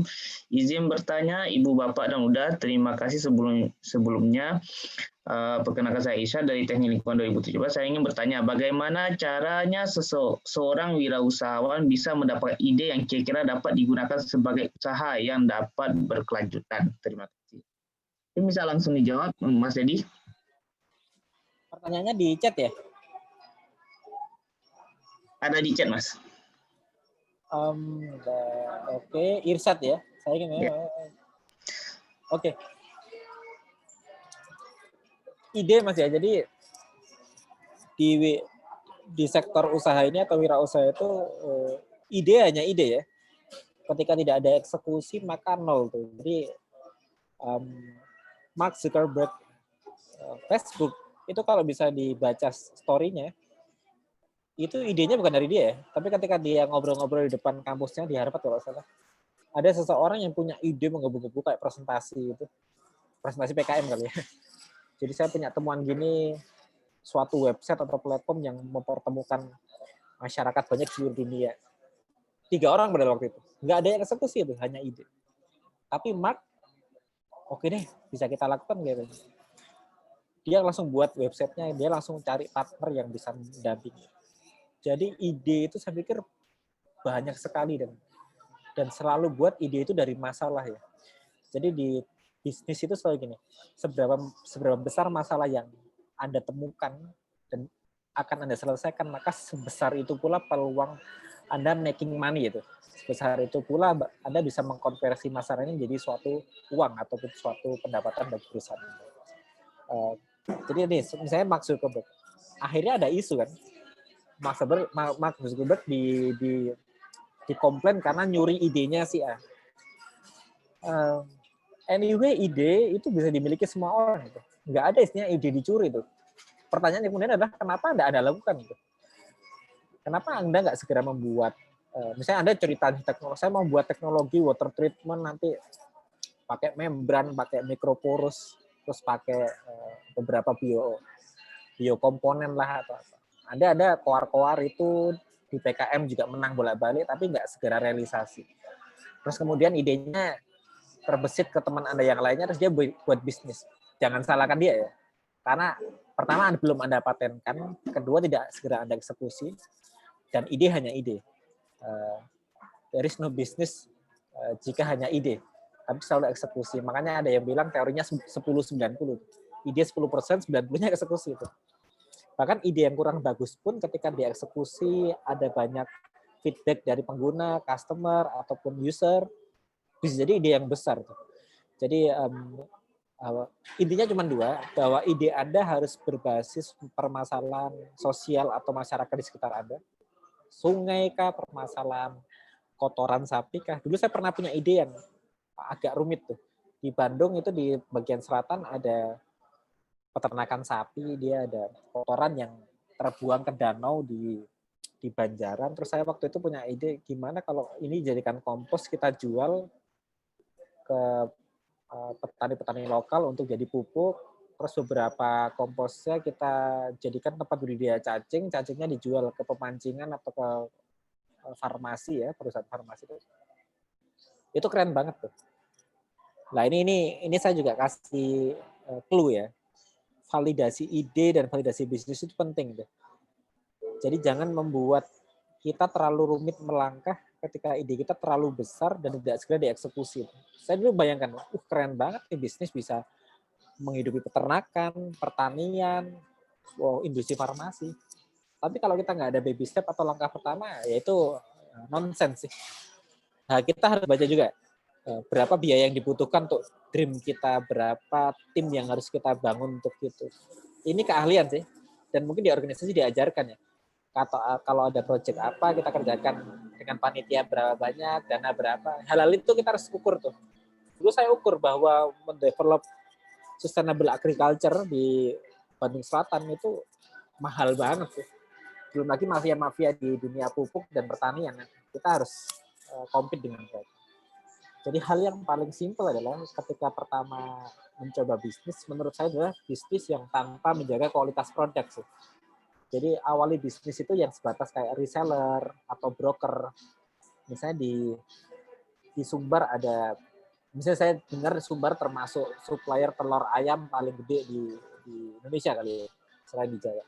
Ya, siapa tahu Anda punya ide bagaimana mensuplai telur ayam di Sumbar ke Jakarta itu.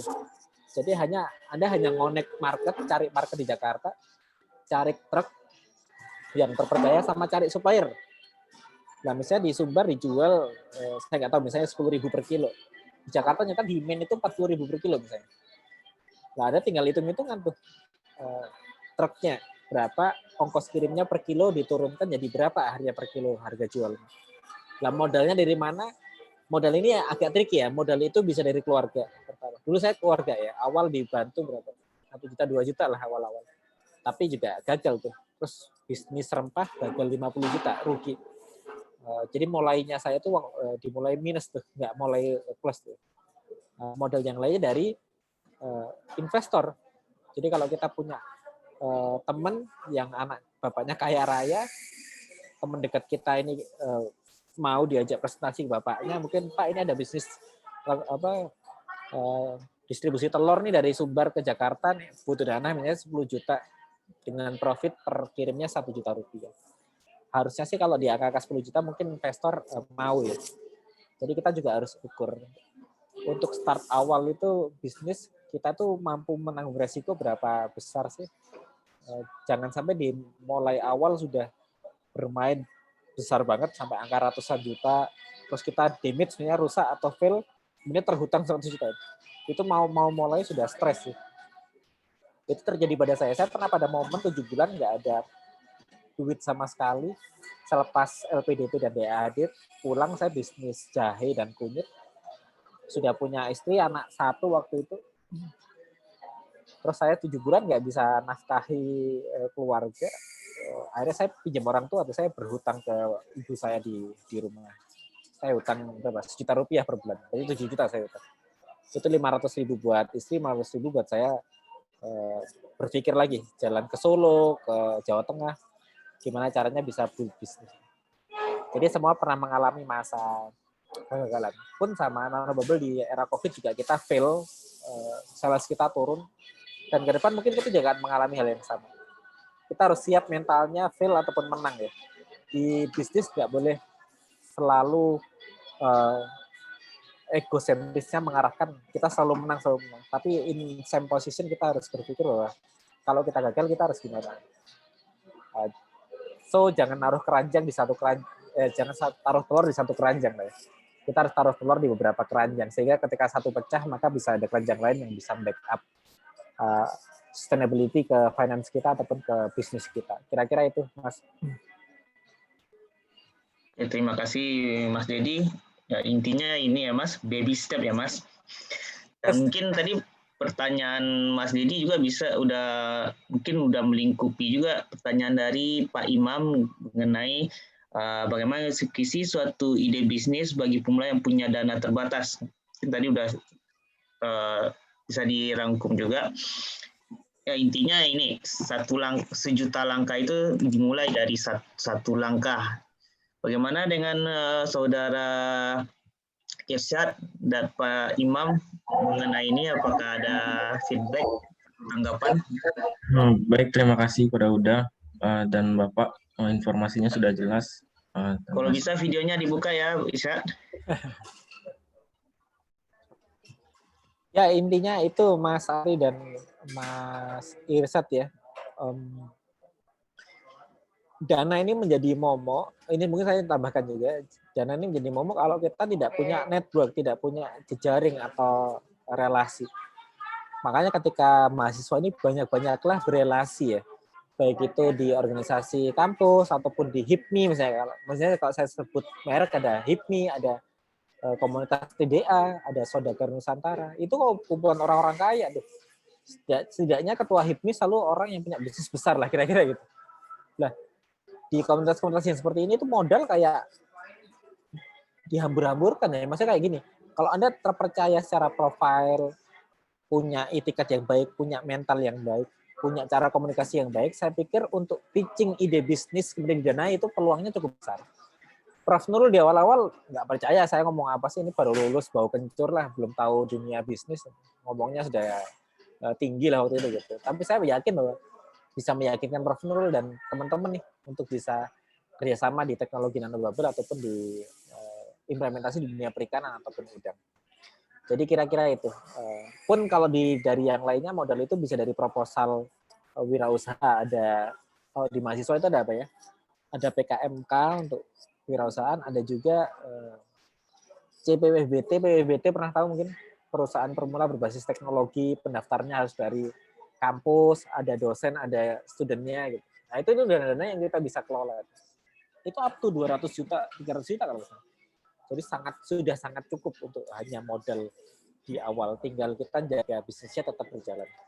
Saya pikir itu untuk pemodalan, isu pemodalan. Bagaimana Saudara Ishar? Apa ada ini? Masih ada tanggapan? Sudah cukup jelas, sudah. Terima kasih Uda dan Bapak. Oke, terima kasih. Masih ada pertanyaan dari audien. Ini door prize-nya untuk 3 orang dan pertanyaannya pas 3 orang ini. Tadi saya lihat ada yang angkat tangan sebelumnya. Bisa diangkat lagi siapa yang ingin bertanya sebelumnya?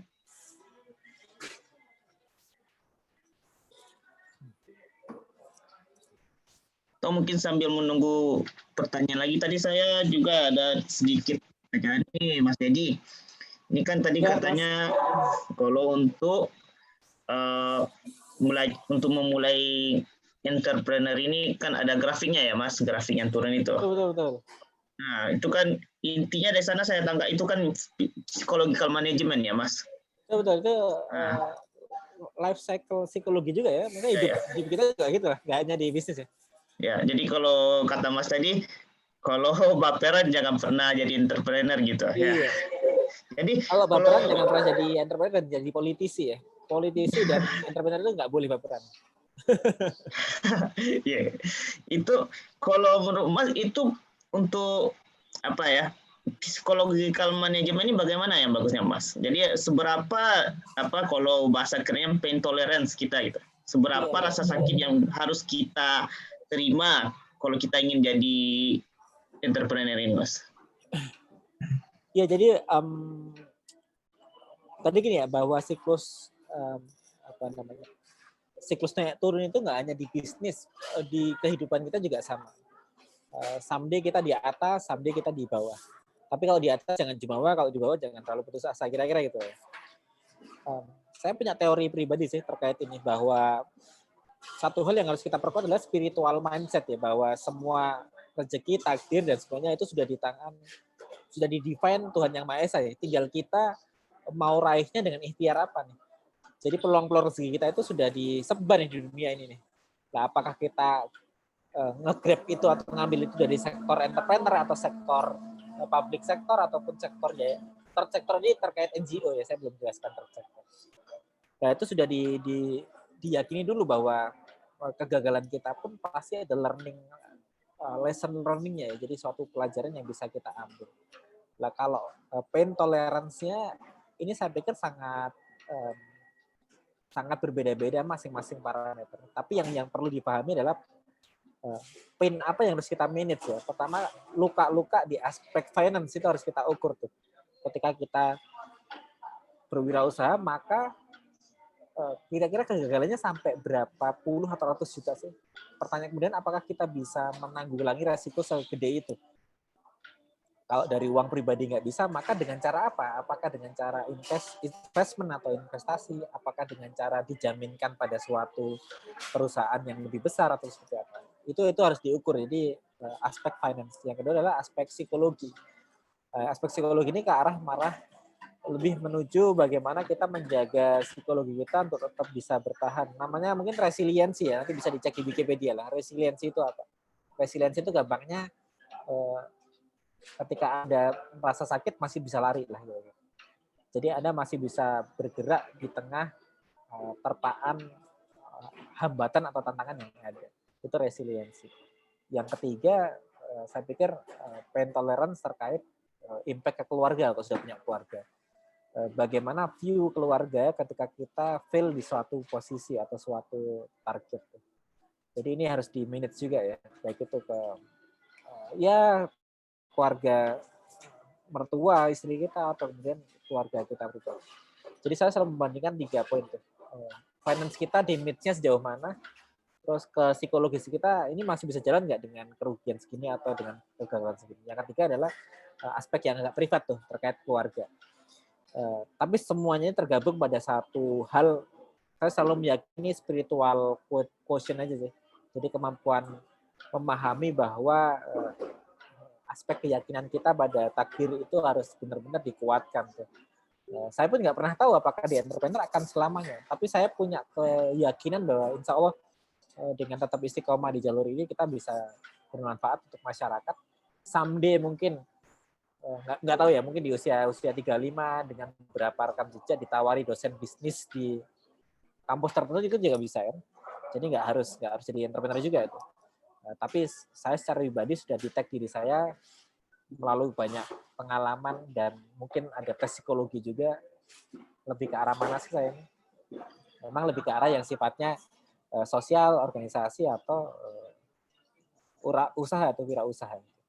Jadi itu yang perlu kita detect. Dan saya pikir itu ya sekilas jawaban saya. Intinya semua dasari pada keyakinan ini adalah takdir Tuhan Yang Maha Esa atau Allah Subhanahu wa Ta'ala yang terbaik. Anda patut berjuang di sana. Jadi sebelum nafas terhenti, ya Anda tugasnya hanya berjuang dan terus berjuang. Jadi kuncinya itu aja sih. Oke, Mas, menarik sekali. Saya sering dengar itu memang financial management, memang sering saya dengar. Tapi ini saya tertarik sekali ini kata pernyataan Mas, itu perlunya ada spiritual management dan juga support dari keluarga ya, Mas. Yes. Oh iya, saya juga lupa nih. Saya baru belajar juga di bulan lalu itu terkait financial literasi sifatnya planning ya. Jadi ternyata, dan saya juga baru yakin bahwa kita harus planning itu. Di usia 40 aset kita harus berapa M sih? Atau berapa triliun sih misalnya. Misalnya kalau kita mimpi harusnya triliun. Nah, kita harus turunkan dari itu. Pak Habibie itu pernah bilang, saya pernah visit ke almarhum sebelum kelahiran anak pertama saya di 3 Oktober 2017. Habibie pernah bilang bahwa begin from the end of man. Jadi dimulai dari tujuan kita apa. Nah, kalau di sektor bisnis, misalnya aset perusahaan atau aset pribadi. Kita di usia 40 mau aset berapa sih? Misalnya aset perusahaan mau 100 miliar, aset pribadi mau di 10 miliar. Nah, itu harus kita turunkan tuh. Gimana kita bisa dapat 100 miliar dari bisnis? Hitung aja itu 100 miliar bagi berapa bulan kita menuju itu, misalnya itu sifatnya omset ya, revenue. Kalau aset misalnya kapan kita target beli rumah, kapan kita beli tanah, kita invest ke emas misalnya. Sehingga kemudian aset kita bisa 10 miliar di usia 35 atau 40. Nah, itu di financial literasi digambarkan. Bahkan kita merencanakan anak kita berapa, sekolah di mana, biayanya berapa, itu harus terukur dari sekarang. Kita nanti pakai fungsi forecasting ya, mungkin di teknik industri atau riset operation diajari itu. Forecasting, misalnya ya, teman saya kemarin mendetek, teman saya masih usia 27, dia CEO salah satu perusahaan importir mesin F&B, dia anaknya targetnya 3, semuanya ke Harvard. Jadi nggak apa, mimpi nggak apa, semuanya ke Amerika lah. Satu kedokteran, satu ekonomi, MBA, satunya di teknik. Dia ngukur bahwa di usia 40 tahun dia butuh sekitar 35 miliar rupiah. Lah, maka dia setidaknya harus punya aset 50 miliar di usia 40 tahun. Lah gimana menuju ke sana itu dia turunkan tuh. Oh, saya harus punya sekian lini bisnis dengan per bulan pendapatan segini dan juga aset segini di tahun kesekian. Nah, itu harus clear tuh di financial planning. Pun sama saya pikir di rekan-rekan akademisi yang nanti ingin jadi dosen atau peneliti harus clear mau profesor di usia berapa. Kalau usia 40 mau jadi profesor, maka Anda harus tarik balik itu. Berapa sih poin profesor, misalnya 85 kum, saya nggak tahu sih, misalnya 850 misalnya. 850 itu berapa publikasi paper Scopus Q1, berapa pengabdian, berapa SKS ngajar. Lah misalnya Anda ketemu nilai besarnya, oh ternyata harus misalnya 1000 publikasi, turunkan aja per tahun. Oh 10 tahun 1000 publikasi, maka setahunnya 100 publikasi. Nah sekarang tinggal PR Anda gimana 100 publikasi itu di-divide ke 1 bulan tuh. 100 bagi 12. Misalnya berarti berapa tuh? Sekitar 8 lah ya. Sekitar 8. Berarti 8 publikasi per bulan. Gimana cara 8 publikasi per bulan? Nggak mungkin bisa kalau sendirian. Nah, Pak Nurul jago di situ. Pak Nurul itu paling jago. Penelitiannya di cabang-cabang ke student, ke bisnis, ke temennya di Jepang, sehingga publikasinya bisa bareng-bareng meskipun hanya penulis pertama, kadang penulis kedua atau penulis yang bukan first author gitu. Nah itu Prof Nurul saya diajari gitu sih. Dia nggak akan jadi profesor muda di usia berapa waktu itu dan nggak akan dapat Habibie Awards 2 kali. Habibie Awards itu AMI Awards-nya peneliti lah ya. Jadi kalau dapat itu tuh canggih banget sih orang. Nah itu di usia muda Prof Nurul dapat. Nah dia ngajari bahwa tidak semuanya harus dikerjakan sendirian tuh. Makanya Anda perlu atau kita perlu memanage diri kita dan tugas-tugas kita mendistribusikan ke orang lain. Jadi mimpi kita tetap kita pegang, tapi bagaimana reach mimpi atau menuju mimpi itu harus kita distribusikan peran-perannya. Kalau kita tangguhkan semua itu capek ya, atau kita tempuh semua itu capek berat. Prof Nurul itu bisa sampai, saya nggak tahu waktu itu sempat menyentuh 50-60 publikasi per tahun. Bayangin, 60 publikasi gimana caranya? Saya nggak tahu sih. Tapi ya itu, kemampuan mengelola tugas dan manajemen tugas ke staff ataupun ke partner itu menjadi penting. Pun sama di bisnis, kita punya cita-cita aset 5 triliun misalnya. Di usia 40 kayak Sandiaga Uno misalnya. Itu gimana menuju sana itu? Kemarin saya sudah deteksi hanya 3 cara menuju aset yang triliunan. Pertama, harus punya perusahaan yang IPO kayak Alibaba. Itu harus segera di-set berarti. Harus punya PT di usia 25-an sehingga usia PT 10 tahun baru di IPO ke bursa efek. Yang kedua adalah membuat perusahaan bergaya startup yang dibeli sahamnya oleh perusahaan-perusahaan besar. Kayak Bukalapak, Tokopedia, Gojek, Grab. Itu Mas Menteri Nadiem asetnya sudah 1,5 triliun kalau saya kan.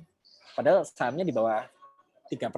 Jadi itu yang ketiga memang bermain di sektor energi dan sumber daya mineral. Jadi pebisnis-bisnis di sektor pertambangan dan lain-lain. Makanya saya ditarget di usia 35 atau 40 itu setidaknya ada 3 sektor bisnis ya, mohon doanya ya. Sekarang rintis di sektor perikanan. Terus 3 bulan yang lalu saya rintis ekspor briket untuk bahan bakar ke Timur Tengah sama Eropa. Masih dimulai sih, masih trial market. Saya belum closing, tapi doakan itu bisa berjalan. Nah, nanti di usia 35 saya mau mengarah ke properti sih. Jadi memang inginnya memang di usia 40 sudah nggak kerja sih saya. 10 tahun ke depan capek-capek, terus 40 ke atas mungkin saya bangun masjid di Malang, buat Islamic Center, setiap hari mungkin ketemu santri gitu lah ya. Sudah fokus ke akhirat lah di usia 40. Ya harapannya itu sih, insya Allah. Amin Mas. Mudah-mudahan sukses ya Mas. Amin, amin. Ini untuk mungkin ingat waktu juga, ini pertanyaan terakhir ya Mas. Ini ada dari Muhammad Reza Tanjung. Pertanyaan mungkin bisa dilihat langsung di chat ya Mas. Bagaimana menurut Bapak tentang ketika kita ingin memulai startup bisnis akan tetapi terdapat saingan yang banyak dalam bidang tersebut. Kemudian sesuai yang Bapak bilang dalam pengalaman Bapak tadi, bahwa Bapak dalam mulai satu bisnis terdapat suatu kegagalan seperti tertipu dan lain sebagainya. Pertanyaan saya ialah bagaimana saran Bapak dan pendapat Bapak mengenai hal yang seperti itu agar kami para pemula dapat terhindar dari hal tersebut, Pak. Ya mungkin singkat aja Mas, mungkin ada waktu sekitar ya 10 menit lagi. Iya, saya juga harus ke Bandung ya, jam 12 sampai. Jadi gini Mas, yang perlu kita pahami, dulu kan kita nggak punya ilmunya ya, kayak planning, jadi namanya pengen kaya, terus ada investasi, ada kemudian peluang jual bahan-bahan pertanian, ya kita inginnya waktu itu cepat aja gimana caranya kita menjual produk-produk ini ke Jakarta. Lah kita nggak ada duit tuh waktu itu. Nah, sehingga saya ngajak satu teman ITB, memang alumni ITB dari S1, kalau saya kan S2-nya ya sama Resti ya.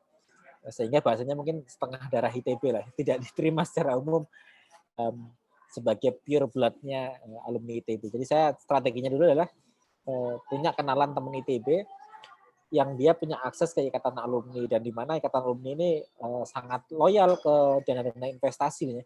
Makanya kalau di ITB itu IA-nya ini saya rekat banget, relationship-nya kemudian memang berbasis bisnis semua. Kebanyakan ya, kayak Abu Rizal Bakri, Hatta Rajasa itu kan alumni ITB sebenarnya. Nah, mereka ini sering kayak ngasih challenge ke adik-adik muda ITB-nya untuk, ayo berbisnis, kita punya dana investasi nih, atau jadi staff saya dulu, kemudian kita bisa kerjasama. Dan waktu itu kita buka open investment di Rempah tadi yang kena tipu itu. Jadi dana awal yang kena tipu sebenarnya dana investor yang kita gulirkan untuk bisnis pertanian dan kena tipu. Padahal kita sudah planning resiko-resikonya bahwa semua harus ada MOU-nya, petani tanda tangan kerjasama. Tapi namanya petani waktu itu nggak ada yang mau tanda tangan tuh. Karena banyak alasannya lah. Pertama faktor alam yang kita nggak bisa menjamin hasil panen gitu. Makanya saya sampaikan tadi di masa-masa awal, menurut saya yang paling secure adalah pilihlah bisnis yang Anda tanpa melibatkan hal-hal yang berbau ketidakpastian kualitas dan kuantitas. Jadi produk-produk awal yang harusnya kita jual itu produk-produk yang valid, kualitasnya sudah cukup oke, ketiga sudah diterima market. Jadi semacam broker aja di awal-awal. Jadi untuk mencari modal, mencari feel untuk wirausaha, kita jadi pedagang aja dulu. Nggak harus punya produk sendiri gitu. Nah baru ketika sudah ada basic modal, tahu market, tahu pasar, nah kita di tag kompetitor tuh. Kompetitor kita buat apa sih di, misalnya dari saya cerita distribusi telur ini apa sih bedanya sama kawan-kawan yang lain. Nah kita harus pikirkan, oh apa kita buat suatu bisnis account WA ya, misalnya bukan apps, adalah bisnis account WA yang bisa dikontak oleh banyak peternak ayam yang butuh dipasarkan gitu. Nah, sehingga dalam sehari kita bisa collect mungkin 5-10 peternak, kita kontaki satu-satu canvassing, Pak butuh dijual kan nggak telurnya, dan sebagainya. Nah, kita collect, oh ternyata ada telur sekian per hari yang potensi untuk dijual ke Kota Padang ataupun ke Jakarta. Nah, hal-hal ini yang harus kita manage tuh. Setiap lini itu ada resikonya. Anda ngunci supplier, pasti ada resikonya. Anda ngunci keamanan tracking atau shipping ke Jakarta, pasti ada resikonya. Anda ngunci market, apakah bayarnya bertermin atau lunas ketika nyampe atau dibayar sebelum pengiriman, itu juga penuh resiko. Sehingga saran saya di awal-awal start bisnis, pilihlah bisnis yang resikonya tidak terlalu banyak. Andai kata ada resikonya, Anda tahu cara solusi mengatasi resiko itu atau mengontrol resiko itu. Makanya saya tadi sering-sering baca atau bertanya pada pebisnis yang sudah lebih dulu. Yang ketiga, selalu milikilah mentor ya. Jadi milikilah mentor bisnis kalau bisa di bidang itu. Jadi Anda ngikut dulu aja. Jadi bisnis tidak harus semuanya serba baru, teknologi canggih. Saya pernah bilang ke teman-teman, jangan buat AC di becak lah. Anda punya teknologi yang canggih buat AC di becak, pelayanan berbasis apps nggak laku nggak? Pasti kalah sama Gojek gitu. Kira-kira gitu. Jadi maksudnya kita harus di-tag kompetitornya sebagus apa, kita bisa kasih value atau nilai tambah di produk kita itu dalam hal apa, apakah digitalisasi, apakah lebih memudahkan keterbukaan transparansi keuangan, ataukah mudah dihubungi, mudah dikontak ketika petani butuh. Nah, itu hal-hal yang membuat produk kita menjadi lebih di mata pengguna. Jadi orientasinya tetap bagaimana memudahkan pengguna. Kan prinsip teknologi itu mengefisiensikan kerumitan yang ada di dunia inilah, kira-kira gitu. Kayak Gojek ingin memudahkan orang kontak tukang pijat, kontak tukang ojek, kontak tukang bersih-bersih rumah dan sebagainya. Nah, semuanya ada prosesnya. Jadi view pertama adalah usahakan bisnis yang resikonya bisa Anda kontrol, Anda kata besar, Anda bisa kontrol resiko itu. Atau yang kedua, meminimalisir resiko-resiko yang terjadi. Terus usahakan bisnis yang profitnya setinggi-tingginya itu ya. Saya punya prinsip kalau bisnis awal itu saya usahakan gross profit margin di 50%. Tuh. Jadi margin kotornya setidaknya 50%. Kalau di bawah itu kayak agak kurang worth. Gitu. Kita capek-capek, kita mikir-mikir, kita resiko gagal, tapi resiko keuntungan tidak sebanding kegagalan, itu juga nggak layak untuk dilakukan. Makanya milikilah metrik tuh. Metrik itu kayak parameter. Resikonya sebesar apa. Terus saya harus punya networking apa nih, investor atau kawan atau supplier atau market. Terus yang ketiga, waktu. Apakah kita bisa menyesuaikan waktu kita sebagai student, mahasiswa dengan usaha. Kalau saya dulu sih fokusnya waktu mahasiswa itu cuman sekolah sama organisasi. Bisnisnya saya dulu cuma jualan madu, jualan habatus sauda gitu, yang simpel-simpel lah ya. Yang penting mengasah kemampuan kita untuk bisa menjual atau nge-sales suatu produk. Karena kemampuan sales itu harus dimiliki di semua orang sih. Misalnya kemampuan dasar pebisnis itu harus sales, harus bisa sales. Anda sebagai direktur teknologi harus bisa feel sales, Anda direktur juga bisa harus feel sales, karena sales ini kemampuan kita berempati pada pengguna atau konsumen produk kita. Kira-kira gitu, Mas. Semoga bisa menjawab ya. Terima kasih banyak Mas Denny. Jadi intinya banyak belajar dan analisis ya Mas. Yes. Ini mungkin ada satu dari, masih ada pertanyaan nampaknya dari Mas Jo, tapi kayaknya tadi saya dapat dari kata dari panitia. Oke, silakan Muhammad Reza. Ya Pak, terima kasih Pak. Singkat saja ya. Terima kasih banyak kepada Pak Dede yang telah memberikan itu banyak saran dan jawabannya berkaitan dengan pertanyaan saya. Terima kasih banyak Pak. Pak Ari, mungkin saya izin harus ke Bandung nih ya. Jadi nanti kita lanjut diskusi via email ataupun WA. Tapi saya ingin closing mungkin ya. Jadi closing boleh Mas. Ya, sebenarnya dari dosen pun ya. Kayaknya dosen pun ada yang ingin diskusi nih sama Bapak. Mungkin bisa langsung ke boleh aja nanti ya Pak. Nanti atau ke sekretaris saya Mbak Ina. Oke. Jadi intinya gini, selalu milikilah karakter atau mentality entrepreneur. Menurut saya entrepreneur itu bukan profesi ya, tapi mental ya. Entrepreneur itu kan dari bahasa Prancis kalau misalnya. Jadi semangat kayak orang yang harus berjuang pada suatu target tertentu. Jadi mental entrepreneur itu setidaknya ada 3. Saya pernah summary. Pertama harus berani menanggung resiko tadi itu ya. Punya kemampuan tadi pain tolerance, kemudian punya pain measurable, cara mengukur resiko, cara menanggulangi resiko.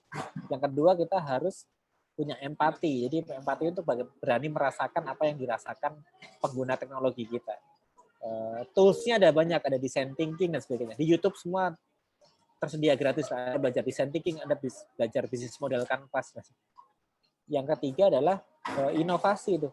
Jadi inovasi ini nggak selalu berview teknologi ya, jangan terlalu rumit lah berpikir kehidupan. Hidup ini sudah sulit gitu. Jadi jangan terlalu memperumit diri kita. Inovasi harus teknologi yang canggih yang bisa selesai. Nggak harus seperti itu.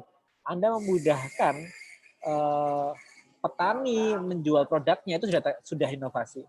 Anda memudahkan cara membayar itu sudah inovasi.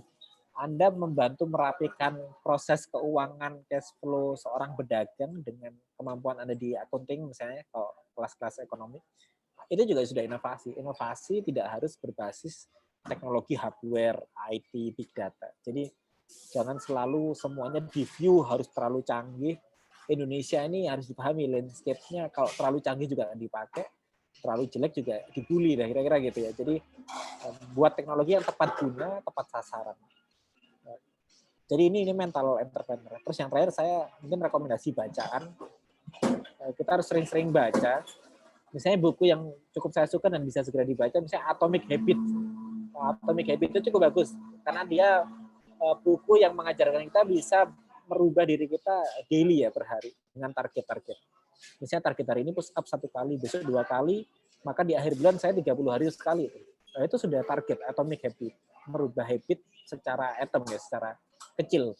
Dan itu bisa diaplikasikan di bisnis ataupun di penelitian banyak-banyak. Yang ketiga adalah bukunya ownernya Nike. judulnya Sudok, sepatu anjing gitu. Itu gimana Phil Knight itu owner Nike ya, itu awalnya broker sepatu aja, broker sepatu Jepang diimpor ke Amerika. Tapi dia pandai banget tuh, ketika dia mau ditelikung kompetitornya untuk komputernya mau ngambil sepatu Jepangnya ini tanpa lewat Nike ini, dia sudah prediksi bahwa saya nggak akan bertahan hanya di broker tuh. Dia harus punya produk sendiri dan brand sendiri. Maka memunculkan dia produk Nike. Yang view-nya waktu itu semua olahragawan harus pakai Nike. Jadi visinya dia adalah semua atlet pakai Nike.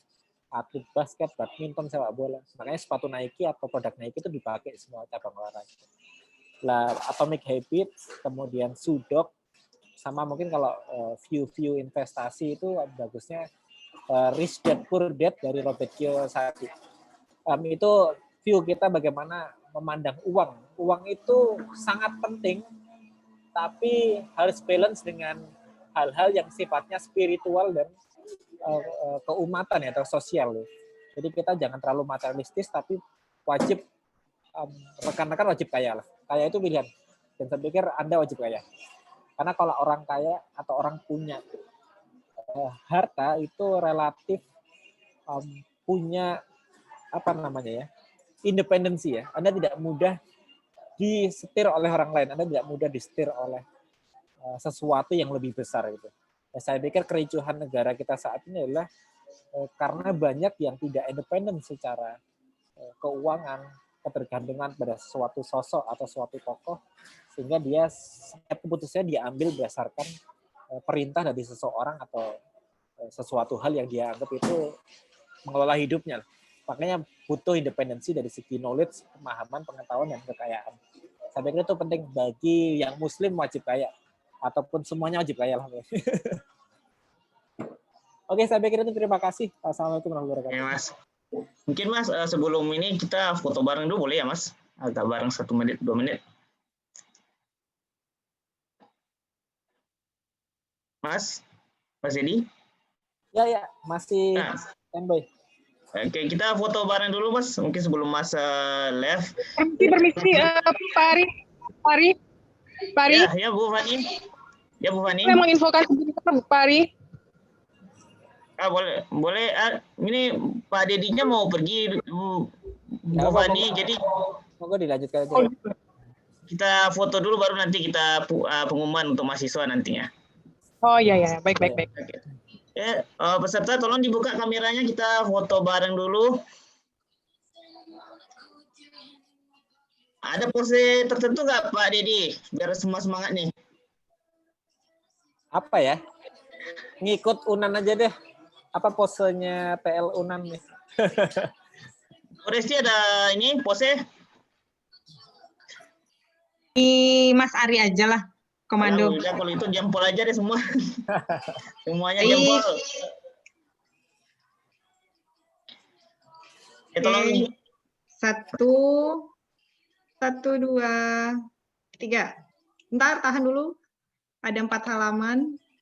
1, 2, 3.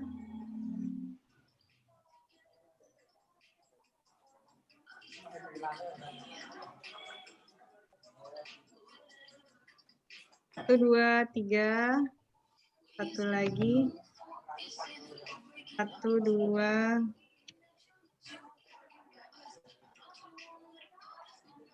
Sudah. Terima kasih. Terima kasih banyak Pak Dedi. Rekan-rekan mahasiswa. Yuk, saya tinggal dulu ya. Oke Mas. Terima kasih Mas Dedi. Di dalam perjalanan Mas. Ya, amin. Terima kasih banyak. Assalamualaikum. Waalaikumsalam. Nah, setelah ini mungkin sebelum saya tutup nanti rekan-rekan mahasiswa ini ada pengumuman dari Ibu Ivani, atau silakan Bu Fani. Ya, terima kasih Pak Ari. Belum sempat nih mengucapkan terima kasih ke Pak Dedinya karena Pak Dedinya udah keburu live. Jadi mungkin ini sedikit informasi bagi rekan-rekan mahasiswa bahwa untuk kewirausahaan sendiri sebenarnya tadi saya dengar ada yang bertanya mengenai pendanaan ya.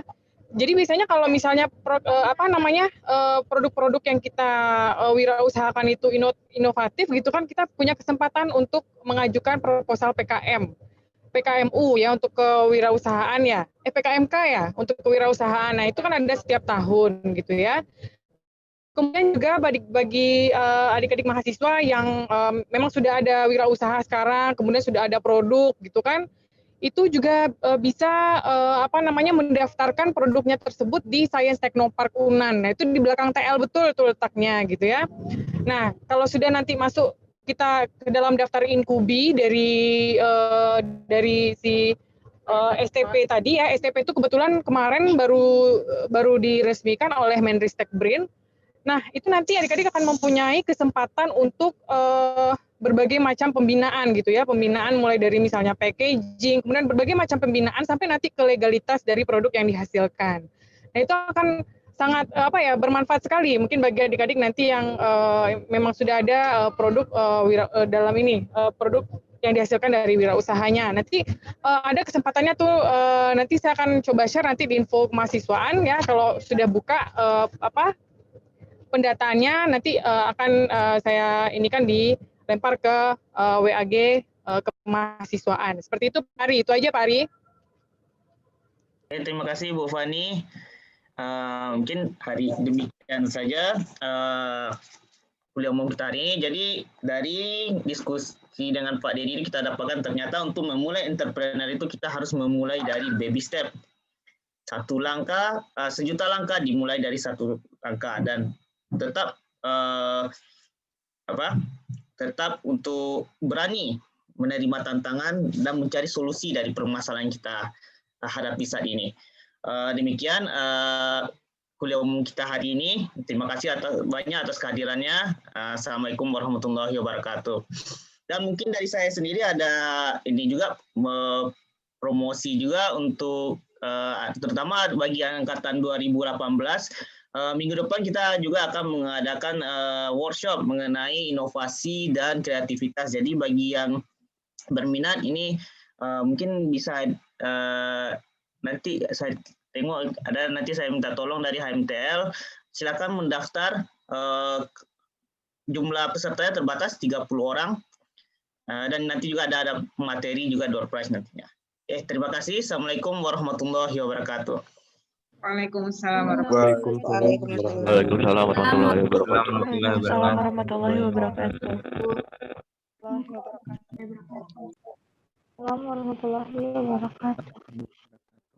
Pak.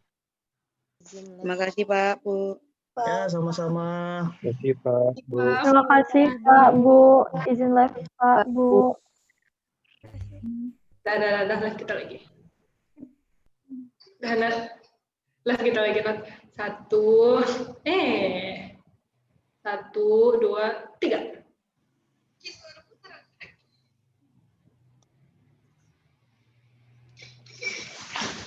Sebanyak udah. Door prize lupa. Langsung iya, aja door prize tadi dah. Door prize langsung aja kontak ke Ferdinansyah, Irsyad Aslan sama WhatsApp sih. Ferdinansyah, Irsyad Aslan, Jo Muhammad Reza Tanjung. Oke. Sudah. Panitia kalau dibubarkan boleh. End show ya. End meeting. Oke, terima kasih.